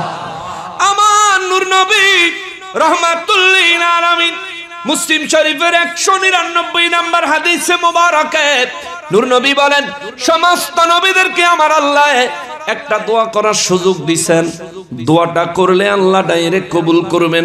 সবাই নিজেদের জন্য দোয়া করেছেন, আমাকে আমার আল্লাহ একই সুযোগ দিবেন, আমি যেন একটা দোয়া করি আল্লাহ কবুল করবেন। আমি নবী রাহমাতুল লিল আলামিন ওয়া ইন্নী ইখতাবাতু দাওয়াতি শাফাআতাল লি উম্মতি, আমি আমার আল্লাহর কাছে দোয়া করেছি আল্লাহ আমার উম্মতের জন্য শাফাআত করার ক্ষমতা আমাকে দান করেন। জোরে কর নবী বলেন আমি দোয়া করেছি, আল্লাহ ওয়াদা দিছে ডাইরেক্ট কবুল করবে। আমার দোয়া আমার আল্লাহ কবুল করেছেন। সাহাবায়ে কেরাম বলেন নবী গো ও রাহমাতুল লিল আলামিন, আপনাদের কষ্ট হচ্ছে বাবা, আমি শেষ করে দেই কেমন? আরো কিছুক্ষণ শুনবেন? আমি একটু কোরআন শরীফ শোনাই আর কি, আমার অভ্যাস। 2 ঘন্টা পার হয়ে যাচ্ছে বোধহয় নাকি?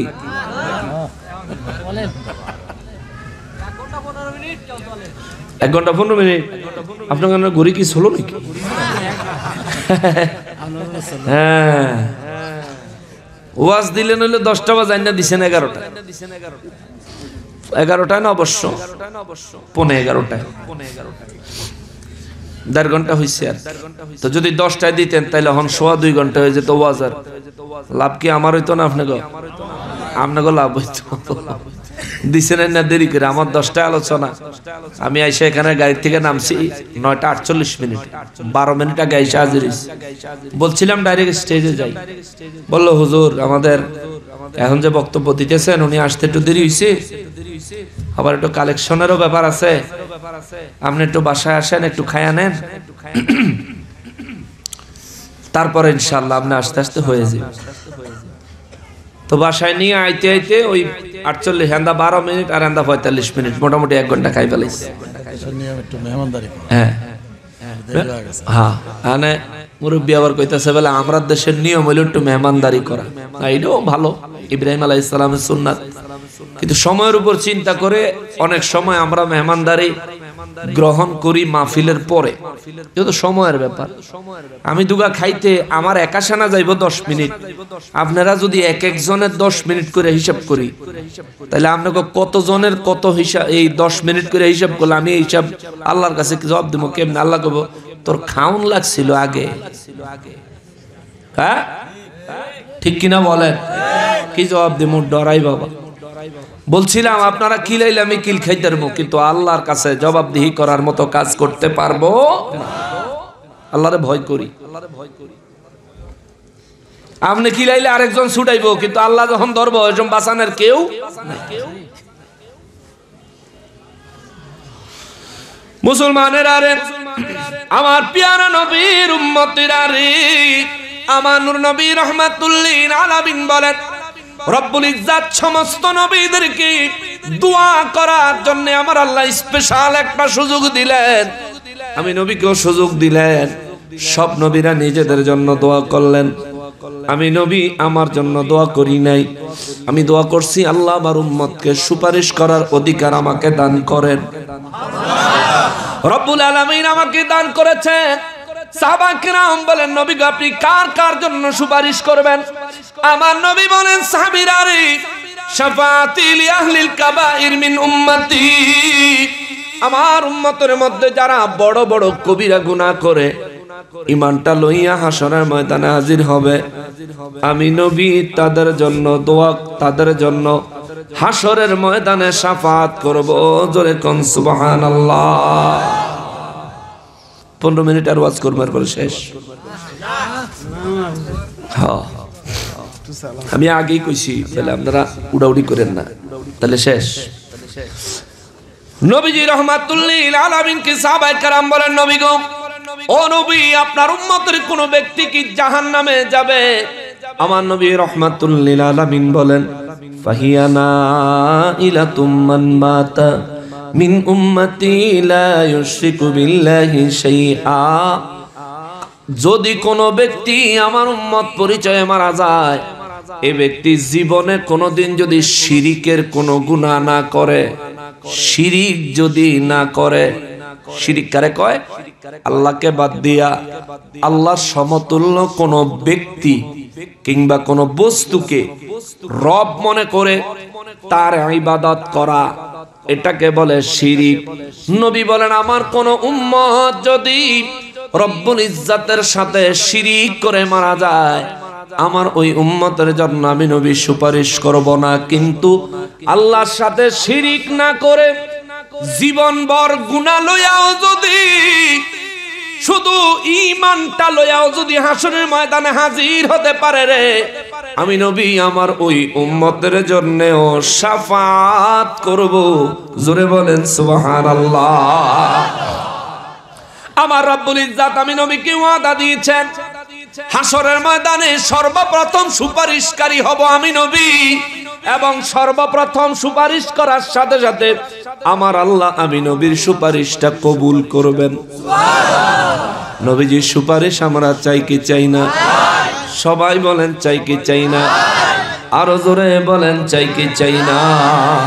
আল্লাহ আমাদেরকে নূর নবীজির শাফাআত নসিব করে দেন।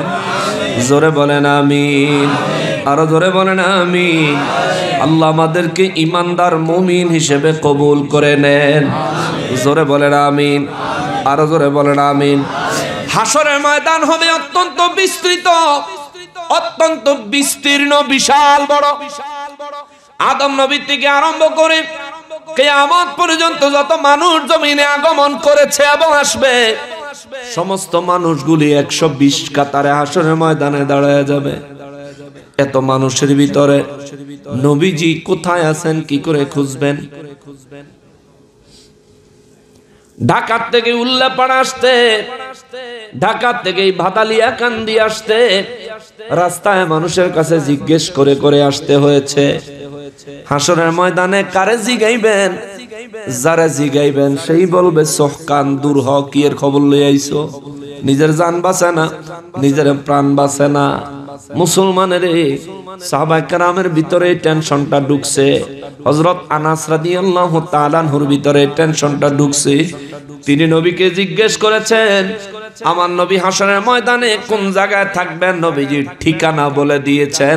জোরে বলেন সুবহানাল্লাহ। কোন জায়গায় নবী থাকবেন এই ঠিকানা নবী বলে দিচ্ছেন। ঠিকানাটা কি আপনাকে জানা দরকার? হ্যাঁ, বেশি দরকার। আও না, আমার পিছে পিছে যাইন গা। বলে হুজুর হেদিন আপনি থাকবেন কই আর আমরা থাকবো কই, কে জানে? তাইলে মনোযোগ দিয়ে শোনেন, নবীজি কোথায় থাকবেন ঠিকানাটা লইয়া যান বাড়ি। তিরমিজি শরীফের হাদিস, মুসনাদে আহমদ শরীফের মধ্যেও পাবেন। মিশকাতুল মাসাবিহ মেন কিতাবের 493 নম্বর পৃষ্ঠার মধ্যে পাবেন।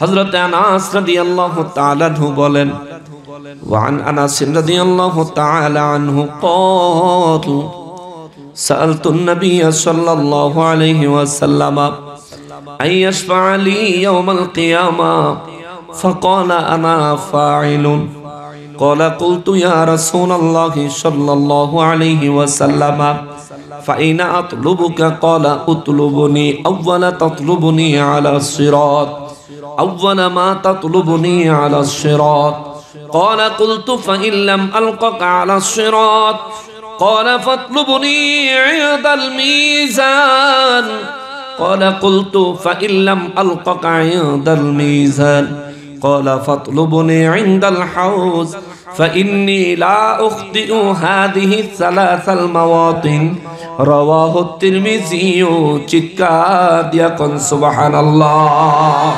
আল্লাহু আকবার। হযরত আনাস রাদিয়াল্লাহু তাআলা আনহু বলেন, নূর নবী রাহমাতুল লিল আলামিনের নূরানি জবান মোবারকে হাসরের ময়দানের ভয়াবহতা শুনে আমি আনাসের ভিতরে অত্যন্ত আতঙ্ক তৈরি হয়ে গেল, অত্যন্ত ভয় তৈরি হয়ে গেল। আমি আমার নবীকে জিজ্ঞেস করলাম, সাআলতুন নবিয়্যা সাল্লাল্লাহু আলাইহি ওয়াসাল্লাম, নবীজি রাহমাতুল লিল আলামিনকে জিজ্ঞেস করলাম, আইয়াশফা লি ইয়াউমাল কিয়ামা, নবী গো, ওগো রাহমাতুল লিল আলামিন, হাসরের ময়দানে আমি আনাস যখন মুসিবতে পড়ে যাব, আমি আনাসকে কে শাফাত করবে গো নবী? হুজুর হাসরের ময়দানে আমি যদি মুসিবতে পড়ে যাই, আমার জন্য কে সুপারিশ করবে? কে সুপারিশ করবে? আমার নবী রাহমাতুল লিল আলামিন কয়, আনাস রে, রাহমাতুল লিল আলামিনের 10 বছরের খাদেম তুমি রে আনাস, তবু তুমি হাসরের ময়দানে শাফাতের চিন্তা করো। আনাস রাদিয়াল্লাহু তাআলা আনহু বলেন, নবী গো, হাসরের ময়দানে যেই ভয়াবহতা আপনি নবী বয়ান করেছেন, ইয়া রাসূলুল্লাহ, সমস্ত নবী রাসূলেরা যেখানে পেরেশান হয়ে যাবে, হয়রান হয়ে যাবে, আমি আনাস ওই দিন আপনি নবীর শাফাত ছাড়া আমি আনাস নিজের অস্তিত্ব কিভাবে রক্ষা করব? আল্লাহর আযাবকে বড় ভয় করি, আল্লাহর আযাব থেকে কেমনে বাঁচবো গো নবী? আমার নবী বলেন, আনাস 10 বছর রাহমাতুল লিল আলামিনের খাদেম তুমি। আনাস রাদিয়াল্লাহু তাআলা আনহু 2 চোখের পানি ছেড়ে দিয়া নবীজির খেদমতে দাঁড়ায়া 2টা হাত জোড় করে বলে, 10 বছর পর্যন্ত আনাস রাহমাতুল লিল আলামিনের খেদমত করেছে, এতে রাহমাতুল লিল আলামিন খুশি হয়েছে কিনা অধম আনাস তো জানে না। এই খেদমতের খাতিরে হাসরের ময়দানে আল্লাহর কাহারি সূরত থেকে বাঁচা যাবে কিনা আনাস তো জানে না। এই খেদমতের খাতিরে জাহান্নাম থেকে আনাস রক্ষা পাবে কিনা আনাস তো জানে না। এই জন্য আনাস জানতে চায়, আইয়াশফা লি ইয়াউমাল কিয়ামা, হাসরের ময়দানে আমি আনাস যখন বিপদে পড়ব গো নবীজি, আমি আনাসের শাফাত কে করবে? আমার নবী সঙ্গে সঙ্গে জবাব দেয়, আনাস আনা ফাইলুন, আমি নবী তোমার শাফাত করব। আনাস রাদিয়াল্লাহু তাআলা আনহু খুশি হয়ে গেলেন। সঙ্গে সঙ্গে তিনি নবীজি রাহমাতুল লিল আলামিনকে জিজ্ঞেস করলেন, ক্বালা কুলতু ইয়া রাসূলুল্লাহি সাল্লাল্লাহু আলাইহি ওয়াসাল্লাম ফাইনা আতলুবুকা। নবী গো রাহমাতুল লিল আলামিন, হাসরের ময়দান হবে বিশাল, মানুষের কোনো অভাব থাকবে না, 18,000 মাখলুকাত সব দাঁড়াবে। ইয়া রাসূলুল্লাহ, ওই দিন আপনি নবী আমার শাফাত করবেন। আমি আনাস কোন জায়গায় হাসরের ময়দানে থাকবো আমি নিজেও জানি না, কোন জায়গায় থাকবো আপনি নবীর কাছে জানতেও চাই না। হুজুর শুধু একটা জিনিস জানতে চাই, আমার যখন শাফাতের প্রয়োজন হবে আপনি নবীকে কোথায় খুঁজবো, কোথায় গেলে আপনাকে পাবো, আমাকে ঠিকানা দেন। চিৎকার দিয়া কোন সুবহানাল্লাহ। নবীজি রাহমাতুল লিল আলামিন বলেন, ক্বালা উতলুবুনি আউয়ালা মা তাতলুবুনি আলাস সিরাত। এ আনাস, আমি নবীর শাফাত যখন তোমার প্রয়োজন হয়ে যাবে, সর্বপ্রথম হাসরের ময়দানে পুলসিরাতের কাছে যাইবি, সেখানে গিয়া আমি নবীকে তালাশ করবি। ইয়া রাসূলুল্লাহ, ওই জায়গায় আপনি কি করবেন? আমার নবী বলেন, আমার উম্মতগুলি যখন পুলসিরাত পার হবে আমি নবী পুলসিরাতের কিনারে দাঁড়ায় থাকব।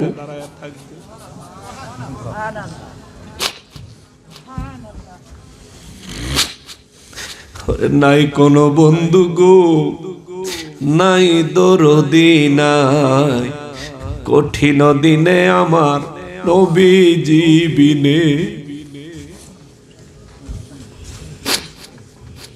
মুসলমান রে, নবীজি বলেন, আনাস রে, পুলসিরাতের কাছে তুই যাই আমার তালাশ করবি। আনাস রাদিয়াল্লাহু তাআলা আনহু বলেন, হুজুর আপনি সেখানে কি করবেন? আমার নবী বলেন, আমি সেখানে দাঁড়ায় থাকবো, আমার উম্মতগুলো পুলসিরাত পার হবে। আমার যে উম্মত পুলসিরাত পার হইতে যায় চুলের থেকেও চিকন, হীরার থেকেও ধারালো পুলসিরাতে আমার যে উম্মত মুসিবতে পড়ে যাবে, আমি নবী দৌড়ায়া আমার উম্মতের হাতে ধরে টেনে টেনে পুলসিরাত পার করে দিব। নারে তাকবীর, নারে রিসালাত, নারে বিলায়াত। হে মুসলমানেরা রে, সাহাবায়ে কেরাম বলেন, নবী গো পুলসিরাত থেকে কেউ যদি জাহান্নামে পড়ে যায়, হুজুর আপনি আপনার ওই উম্মতের জন্য কি করবেন? আমার নবী বলেন, আমি নবী জাহান্নামের আগুনের দিকে তাকাবো না, আমি নিজেও একটা ঝাঁপ দিয়া জাহান্নামে পড়ে যাব।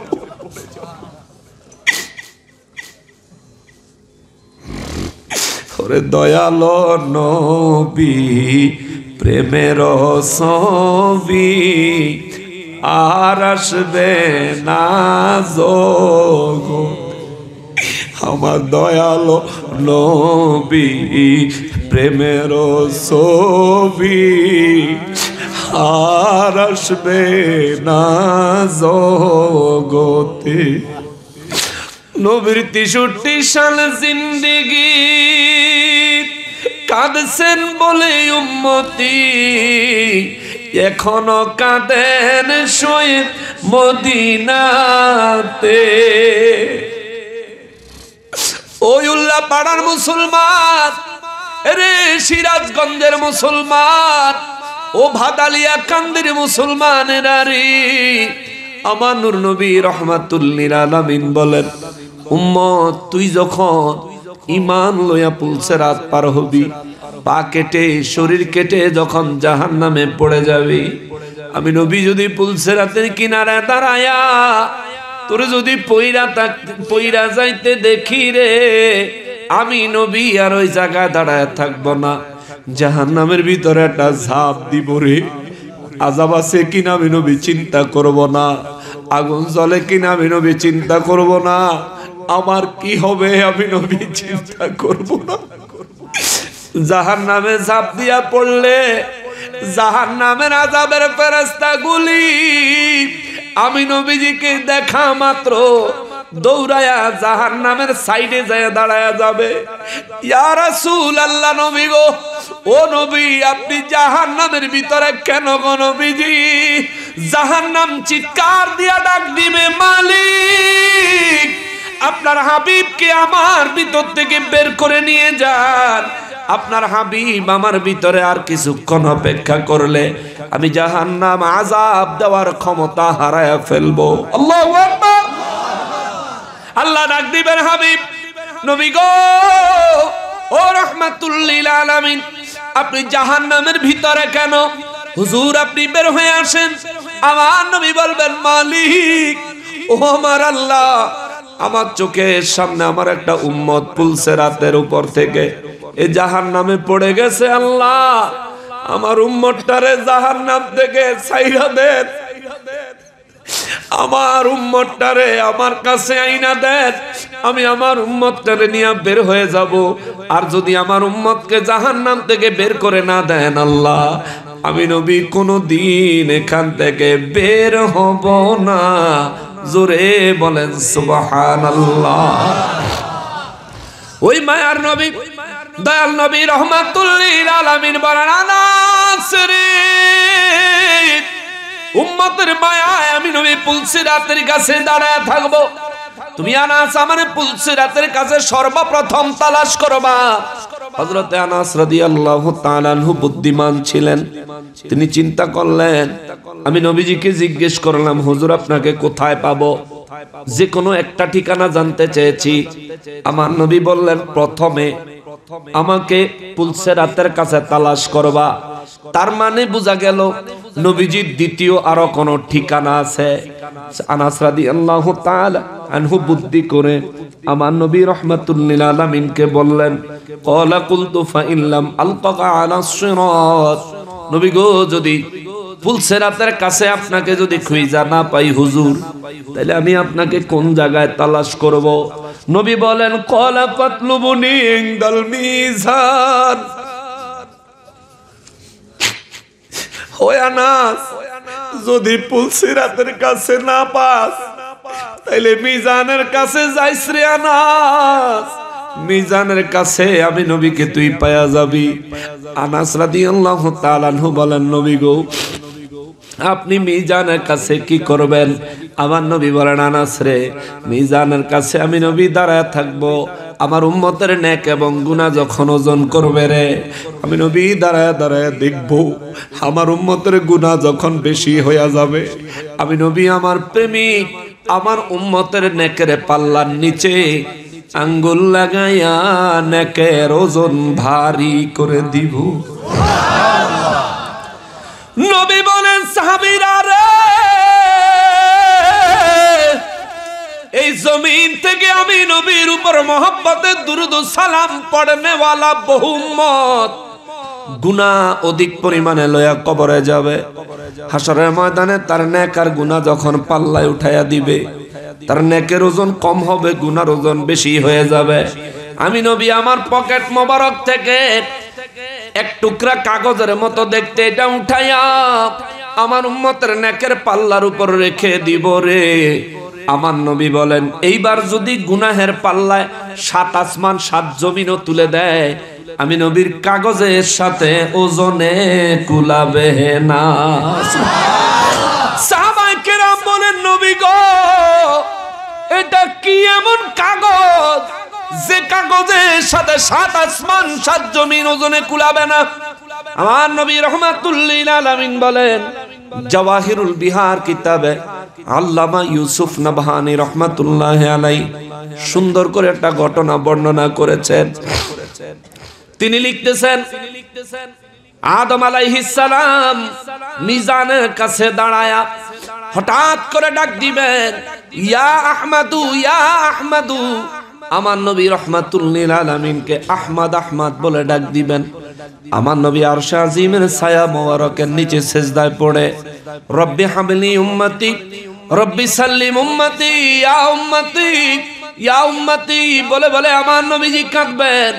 আদম নবীর ডাক শুনে আমার নবী রহমাতুল লিল আলামিন দৌড়ে আমি জানের কাছে এসে বলবেন লাব্বাইক ইয়া আদম সফিউল্লাহ, ও আদম নবী আমি উপস্থিত, আপনি আমাকে কেন ডাকলেন?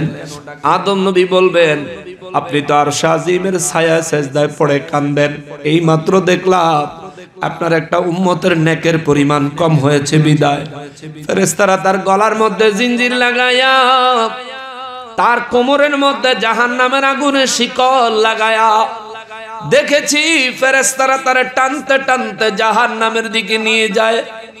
আমার নবী বলেন আদম নবীর জবানে কথাটা শোনা মাত্র আমি নবী পাগল পারা হয়ে যাব।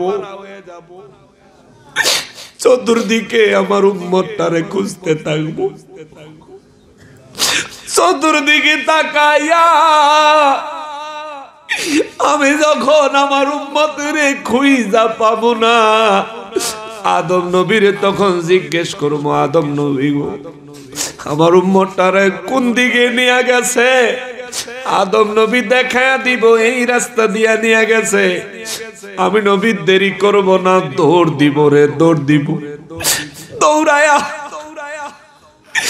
রাস্তা অনেক দূর যায়া আমি নবী দেখবো আমার গুনাহগার উম্মতের গলার মধ্যে জাহান্নামের আগুনের জিঞ্জির লাগায়া, কোমরে জাহান্নামের আগুনের শিকল লাগায়া টেনে টেনে জাহান্নামের দিকে নিয়ে যাচ্ছে।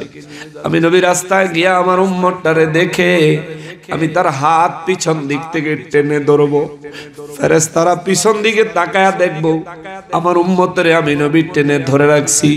ফেরেশতারা ডাক দিব ইয়া রাসূলুল্লাহ, নবী গো, ও দয়াল নবীজি আপনি এইখানে কেন? হুজুর আপনি তার হাত ধরছেন কেন? আমার নবী বলবেন কেন রে ফেরেশতারা, তারে কই নিয়ে যাও? ফেরেশতারা কয় হুজুর তার নেকের পরিমাণ কম হয়েছে, গুনাহের পরিমাণ বেশি হয়েছে গো নবীজি। ইয়া রাসূলুল্লাহ আমরা তাকে জাহান্নামের দিকে নিয়ে যাই। আমার নবী দুই চক্ষু মোবারকের পানি মোবারক ছেড়ে দিয়ে বলবে ফেরেশতারা রে এই লোকটা কার উম্মত, তোমরা তারে চিনোনি? ফেরেশতারা বলবে হুজুর আমরা জানিনি আপনার উম্মত। আমার নবী বলবেন আমারে না জিজ্ঞেস করে তবু জাহান্নামের দিকে নিয়ে গেলি? ফেরেশতারা কয় নবী গো, ও নবী আপনি দয়া করে মনে কষ্ট নিয়েন না, হুজুর আপনি কোনো বদদোয়া দিয়েন না, হুজুর আপনি কোনো অভিশাপ দিয়েন না গো নবী। ইয়া রাসূলুল্লাহ আপনার উম্মতের সাথে কোনো ধরনের দুশমনি আমাদের নাই। আল্লাহ আমাদেরকে নির্দেশ দিয়েছেন যার নেকের ওজন বেশি হবে তাকে যেন জান্নাতের দিকে নিয়ে যায়, যার গুনাহ বেশি হবে তাকে যেন জাহান্নামের দিকে নিয়ে যায়। হুজুর আমরা শুধু আল্লাহর হুকুম পালন করছি, হুজুর আপনার উম্মত জানা সত্ত্বেও আমরা আপনার উম্মতকে রেখে আসতে পারলাম না, কারণ আল্লাহ আমাদেরকে নির্দেশ দিয়েছেন। আমার নবী রহমাতুল লিল আলামিন বলেন সাহাবীরা রে সেই দিন আমি নবী আমার এক হাত মোবারক দিয়ে আমি নবীজির দাড়ি মোবারক ধরবো, দাড়ি মোবারক ধরে আমি আমার রব্বুল ইজ্জতের দরবারে আর এক হাত বাড়ায় দিয়ে ডাক দিব মালিক। আল্লাহু আকবার। ইয়া রাব্বাল আলামিন আপনি আমাকে ওয়াদা দিয়েছেন হাসরের ময়দানে আপনি আমাকে লজ্জিত করবেন না, অপমানিত করবেন না। আমার রব্বুল আলামিন কুদরতের দরবার থেকে ডাক দিয়া বলবেন ও আমার হাবিব রহমাতুল লিল আলামিন কোন জায়গায় মনে হয়েছে আমি রব্বুল আলামিন আপনাকে অপমান করেছি? আপনাকে অপমান করার জন্য আমি আল্লাহ আজকে হাসরের ময়দান সাজাই নাই, হাসরের ময়দান সাজাইছি আপনার শান বোঝানোর জন্য। সুবহানাল্লাহ। আমি আল্লাহ জানি কে জান্নাতে যাবে, আমি আল্লাহ জানি কে জাহান্নামে যাবে, কার জন্য জান্নাতের বাজেট হয়েছে আমি জানি। তবুও হাসরের ময়দান করেছি সৃষ্টি যাতে বুঝে আপনার সাথে আমার প্রেম কত, আপনার কথার আমি আল্লাহর কাছে দাম কত। জোরে কন্যা সুবহানাল্লাহ। নবী গো নবী, আমি সবার খবর জানি, তবু হাসরের ময়দানে আনলাম আপনার জন্য। ইয়া রাসূলুল্লাহ, বলেন শুনি, আপনার জন্য আমি রব্বুল ইজ্জত কি করলে আপনি খুশি হবেন? আমার নবী বলবেন, আল্লাহ আমার উম্মত আমারে না দেখায়া জাহান্নামে নিয়ে যায়। আল্লাহ রাব্বুল ইজ্জত সঙ্গে সঙ্গে কুদরতের দরবার থেকে ডাক দিবেন, ইয়া আইয়ুহাল মালাইকা, হে ফেরেশতার দলেরা রে, আতিউ মুহাম্মদ সাল্লাল্লাহু আলাইহি ওয়াসাল্লাম, আমার হাবিব এখন থেকে যা বলবে তোমরা তাই শুনবে। জোরে কইলেন না? আরো জোরে বলেন না? এটা আমাদের জন্য খুশির সংবাদ না কষ্টের? খুশির সংবাদ না কষ্টের? অনেক মানুষ আছে তারার জন্য এটা খুব কষ্টের। নবীজি সুপারিশ করবেন, এটা তারার খুব কষ্ট লাগে।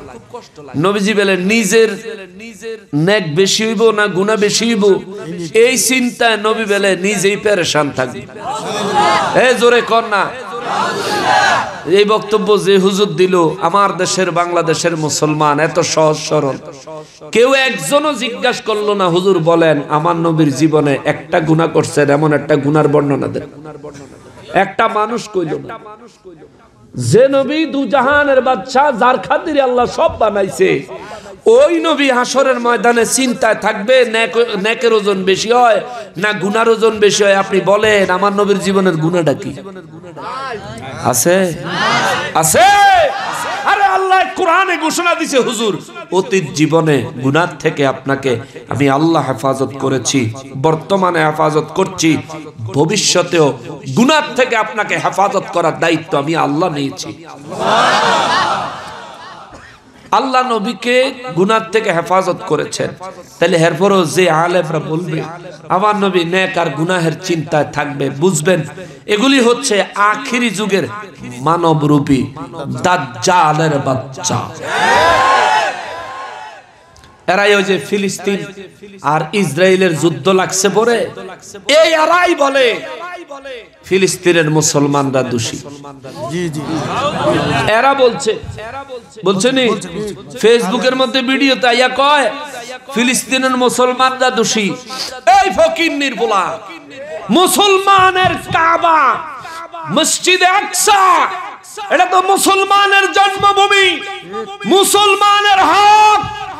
এই জায়গা ইহুদিদেরকে দয়া করে থাকতে দিয়েছে, তারা মুসলমানদেরকে নির্বিচারে হত্যা করার পরেও যেহেতু তোমার কাছে মুসলমান দোষী, আমরা বুঝছি তুই হইলি ইহুদির ঘরে ইহুদি, তুই ইহুদি, তুই মুসলমান না। মুসলমান হইলে তোর মায়া লাগতো মুসলমানের জন্য। পৃথিবীর ইতিহাসে বিশ্বযুদ্ধ হয়েছে, হিটলার করাইছে, বিশ্বযুদ্ধেও চিকিৎসা কেন্দ্রে হামলা করায় নাই। কিন্তু এই এক বর্বর জাতি হলো ইহুদি জাতি, এই বেয়াদবেরা হসপিটালে পর্যন্ত হামলা করেছে। ডাক্তারগুলো শেষ, রোগীগুলো শেষ, শিশু বাচ্চাগুলোকে পর্যন্ত ছাড় দেয় না যারা, এরা এই পৃথিবীতে বেঁচে থাকার কোনো অধিকার রাখে না।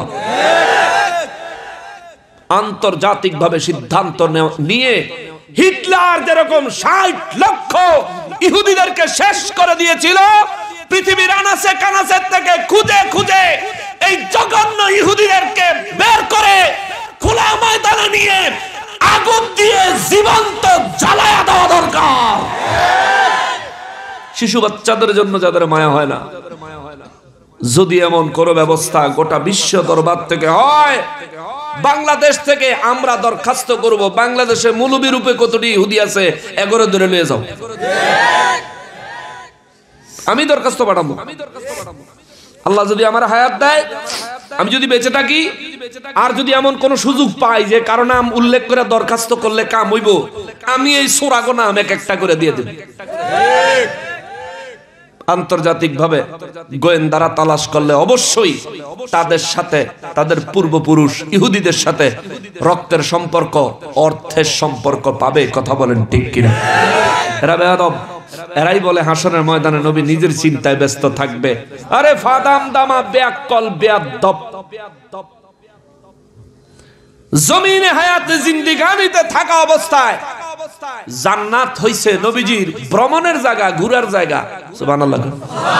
আমরা একবার জান্নাতে ঢুকলে আর বার হইতাম না, কিন্তু মেরাজের রাতে নবী গিয়ে জান্নাত ঘুরাইছে। সুবহানাল্লাহ কন্যা করে মেরাজের রাতে নবী জান্নাত ঘুরে এসেছে। আরে নবী জান্নাতের নবী না রে, নবী উম্মতের পাগল। কথা বলেন ঠিক কিনা? নবী উম্মতের পাগল। তুমি যদি নবীর প্রেমিক হও তাইলে বুঝবা নবী কিছুই চায় না, একটা জিনিস, উম্মতি ইয়া উম্মতি ইয়া উম্মতি। কথা বলেন ঠিক কিনা? নবীর প্রেমিক হও তাইলে বুঝবা। আনাস রাদিয়াল্লাহু তাআলা আনহু বলেন, নবীজি রাহমাতুল লিল আলামিন বললেন, আল্লাহ রাব্বুল ইজ্জত বলবেন, ইয়া আইয়ুহাল মালায়েকা, ও ফেরেশতা দলেরা রে, আতিউ মুহাম্মদ সাল্লাল্লাহু আলাইহি ওয়াসাল্লাম, আমার হাবিব তোমাদেরকে যা বলে এখন থেকে তার উপর আমল করবা। জাওয়াহিরুল বিহার কিতাবে আল্লামা ইউসুফ নাবহানী রাহমাতুল্লাহি আলাইহি লেখে, এই লোকটা হলো দুনিয়ার জমিনে নেক আমল কম করেছে, কিন্তু দয়াল নবীর শানে দুরূদ ও সালাম অধিক পরিমাণে পড়েছে। এই মানুষটারে আমার নবীজি বলবেন, ফেরেশতারা রে, আল্লাহ কি বলেছেন শুনেছো নিশ্চয়ই? ফেরেশতারা বলবেন, হ্যাঁ ইয়া রাসূলুল্লাহ, শুনেছি। আপনি নবী আমাদেরকে বলুন, আমরা আপনার কি খেদমত করতে পারি? আমার নবী বলবেন, চলো আমার উম্মতটাকে নিয়ে পুনরায় একটু তার নেক আর গুনাহ ওজন দিবা।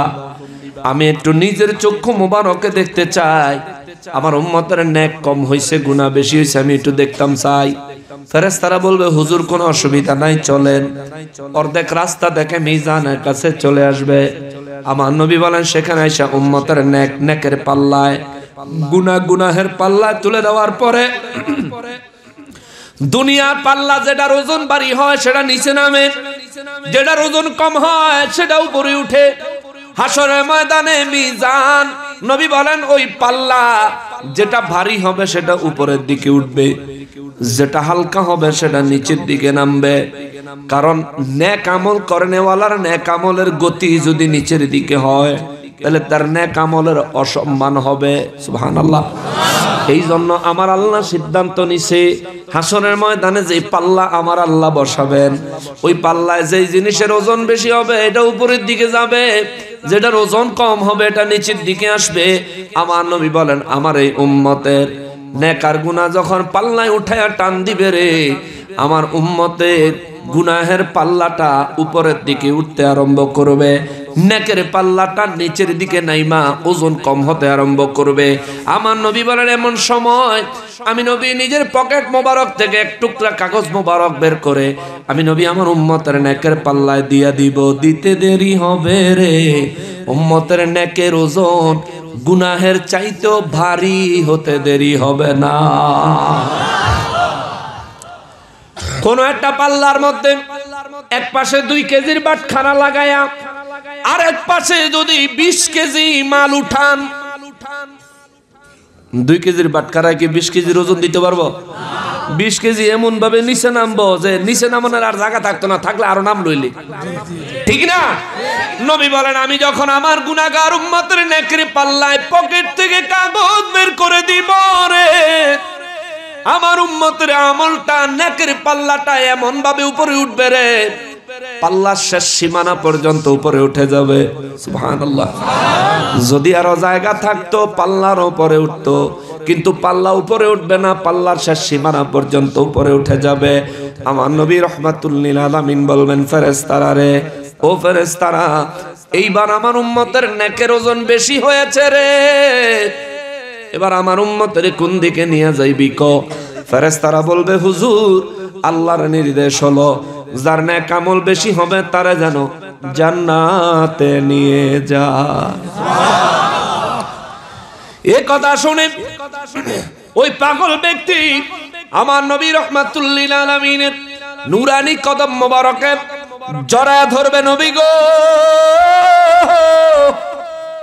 ও দয়াল নবীজি, আপনি যদি আজ আমাকে রক্ষা করার জন্য এগিয়ে না আসতেন, আমি আমার কোন আমল দিয়ে আল্লাহর দরবার থেকে রেহাই পাইতাম না। হুজুর আপনি আমাকে রক্ষা করেছেন, আপনি নবীকে দুনিয়ায় দেখার জন্য কত মায়া কত মহব্বত করেছি। উল্লাপাড়ার মানুষ, সেদিন আপনিও যদি এই সুযোগ পান বলবেন হুজুর আপনার মহব্বতের কথা, দিনের কথা আলেমরা বলবে শুনে আমি আমার টাকার মায়া করি নাই, দিয়েছি। মাহফিলের দিন শীতের ভয় করি নাই, মাহফিলে গিয়ে উপস্থিত হইছি। আপনার কথা শুনছি, দুই চোখের পানি ছেড়ে ছেড়ে আপনার মায়ায় কাঁদছি। কিন্তু নবী গো, আজকের এই মুসিবতের দিনে আমার মতো গুনাহগারকে বাঁচানোর জন্য আপনি নবী আগায় আসলেন। আবার আমার নেকের পাল্লায় এক টুকরা কাগজ দিলেন। কাগজ দেওয়ার সাথে সাথে অটোমেটিক নেকের ওজন ভারী হয়ে গেল। হুজুর বিষয়টা বুঝলাম না গো নবীজি, বিষয়টা বুঝলাম না। আমার নবী বলবেন পাগলা রে, আমি জমিনে হাদিসে মোবারক বয়ান করে এসেছি, আমি নবীর উপর দুরুদ ও সালাম পড়নেওয়ালা আমার উম্মতকে আমি নবী কখনোই কোনো মুসিবতে একা ছেড়ে দিব না। দুনিয়ায় হোক আখিরাতে হোক, আমার কোন উম্মতকে দুরুদ ও সালাম পড়নেওয়ালা উম্মতকে কোন মুসিবতে আমি নবী একা ছেড়ে দিব না। আজ তুমি আমার দুরুদ ও সালাম পড়নেওয়ালা উম্মত, আমি নবী তোমারে চিনি, তুমি যদিও আমারে দেখো নাই। দালাইলুল খায়রাত কিতাবে 36 পৃষ্ঠায় আমার নবী বলেন, আমার উম্মতের মধ্যে যে ব্যক্তি আমি নবীর মহব্বত সহকারে দুরুদ ও সালাম পড়ে রে, আমি নবী রাহমাতুল লিল আলামিন আমার ওই উম্মতের দুরুদ ও সালামের আওয়াজ সরাসরি নিজের কান মোবারকে শুনি, আমার ওই উম্মতকে চিনি। জোরে কোন সুবহানাল্লাহ। আমি তোমারে চিনি, তুমি দুনিয়ায় যে দুরুদ ও সালাম পড়েছো, তোমার দুরুদ ও সালাম গুলি আমি নবীজির কাছে একটা কাগজ আকারে রেখে দিয়েছি। সুবহানাল্লাহ। ওই কাগজটাই তোমার নেকের পাল্লায় উঠাইয়া দিলাম। আজকে তোমার নেকের ওজন ভারী হয়ে গেল। যাও রে উম্মত যাও, জান্নাতে চলে যাও। তোমাদের ভাইয়েরা আরো যারা হাসরের ময়দানে মুসিবতে আছে, সবাই রে জান্নাতে পাঠায়া আমি নবীও আসতেছি। জোরে বলেন সুবহানাল্লাহ। আনাস রাদিয়াল্লাহু তাআলা আনহুকে আমার নবী জন্য বলেন, قال قلت فإن لم ألقك عند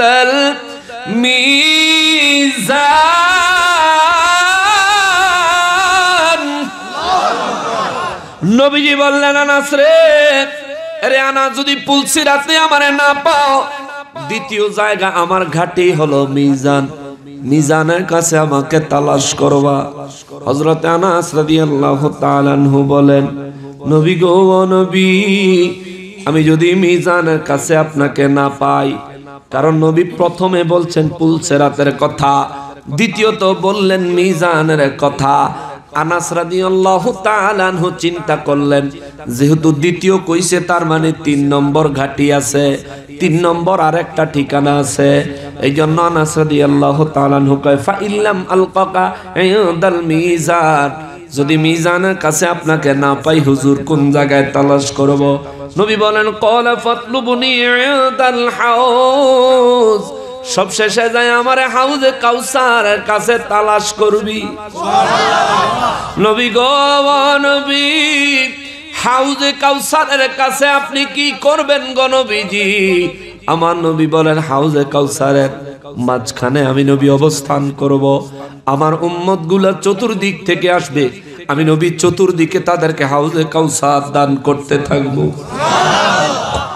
আমার নবী বলেন, আনাস ফাইন্নী লা উখতিউ হাযিহি সালাসাল মাওয়াতিন, এই 3 জায়গায় হাসরের ময়দানে তুমি আমারে তালাশ করবা, 3 জায়গার মধ্যে যে কোনো এক জায়গায় অবশ্যই পায়া যাইবি। চিৎকার দিয়া বলেন সুবহানাল্লাহ। এ উল্লাপাড়ার মুসলমানেরা রে, আমার প্যারা নবীর উম্মতেরা রে, বুঝে থাকলে জবাব দিবেন। সর্বশেষ হাদিসে মোবারকের কথা, হাসরের ময়দানে আমার নবীকে পাওয়া যাবে কয় জায়গায়? জোরে বলেন, সবাই বলেন। 1 নম্বরে পুলসিরাতের কাছে, 2 নম্বরে মিজানের কাছে, 3 নম্বরে হাউজে কাউসারের কাছে। এই 3টা ঠিকানা মনে রাখিয়েন। হাসরের ময়দানে যখন মুসিবতে পড়ে যাবেন, নবীজিকে 3 জায়গায় খুঁজা বাহির করিয়েন। নবীজির সামনে 2 চোখের পানি ছাইরা সেদিন যদি বলতে পারেন, নবী গো, আমি আপনার গুনাহগার উম্মত গো নবী, মুসিবতে পড়ে গেছি, আমার জন্য একটু শাফাত করেন না গো নবী। সেদিন আপনার যদি ঈমান থাকে রে, আমার নবী ডাক দিয়া বলবেন, আনা ফাইলুন, আয় আয় আয়, আমি তো আছি তোর জন্য শাফাত করতে। জোরে বলেন সুবহানাল্লাহ। আর যদি ঈমান না লইয়া নবীর উপর নিজের ঈমানকে নষ্ট করে বরবাদ করে হাসরের ময়দানে যদি হাজির হইয়া নবীর দেখা পায়াও যদি কর, নবী গো আমার জন্য একটু সুপারিশ করেন না, আমার নবী সেদিন আপনাকে বলবেন, সহকান সহকান, দূর হ দূর হ, তুই আমার উম্মত না, তুই ইমানদার না, তুই আল্লাহর সন্তুষ্টির বান্দা না। অতএব বাবাজিরা রে, হাসরের ময়দানের ভয়াবহতার কথা চিন্তা করেন। আমার নবী বলেন, আউয়ালুমা,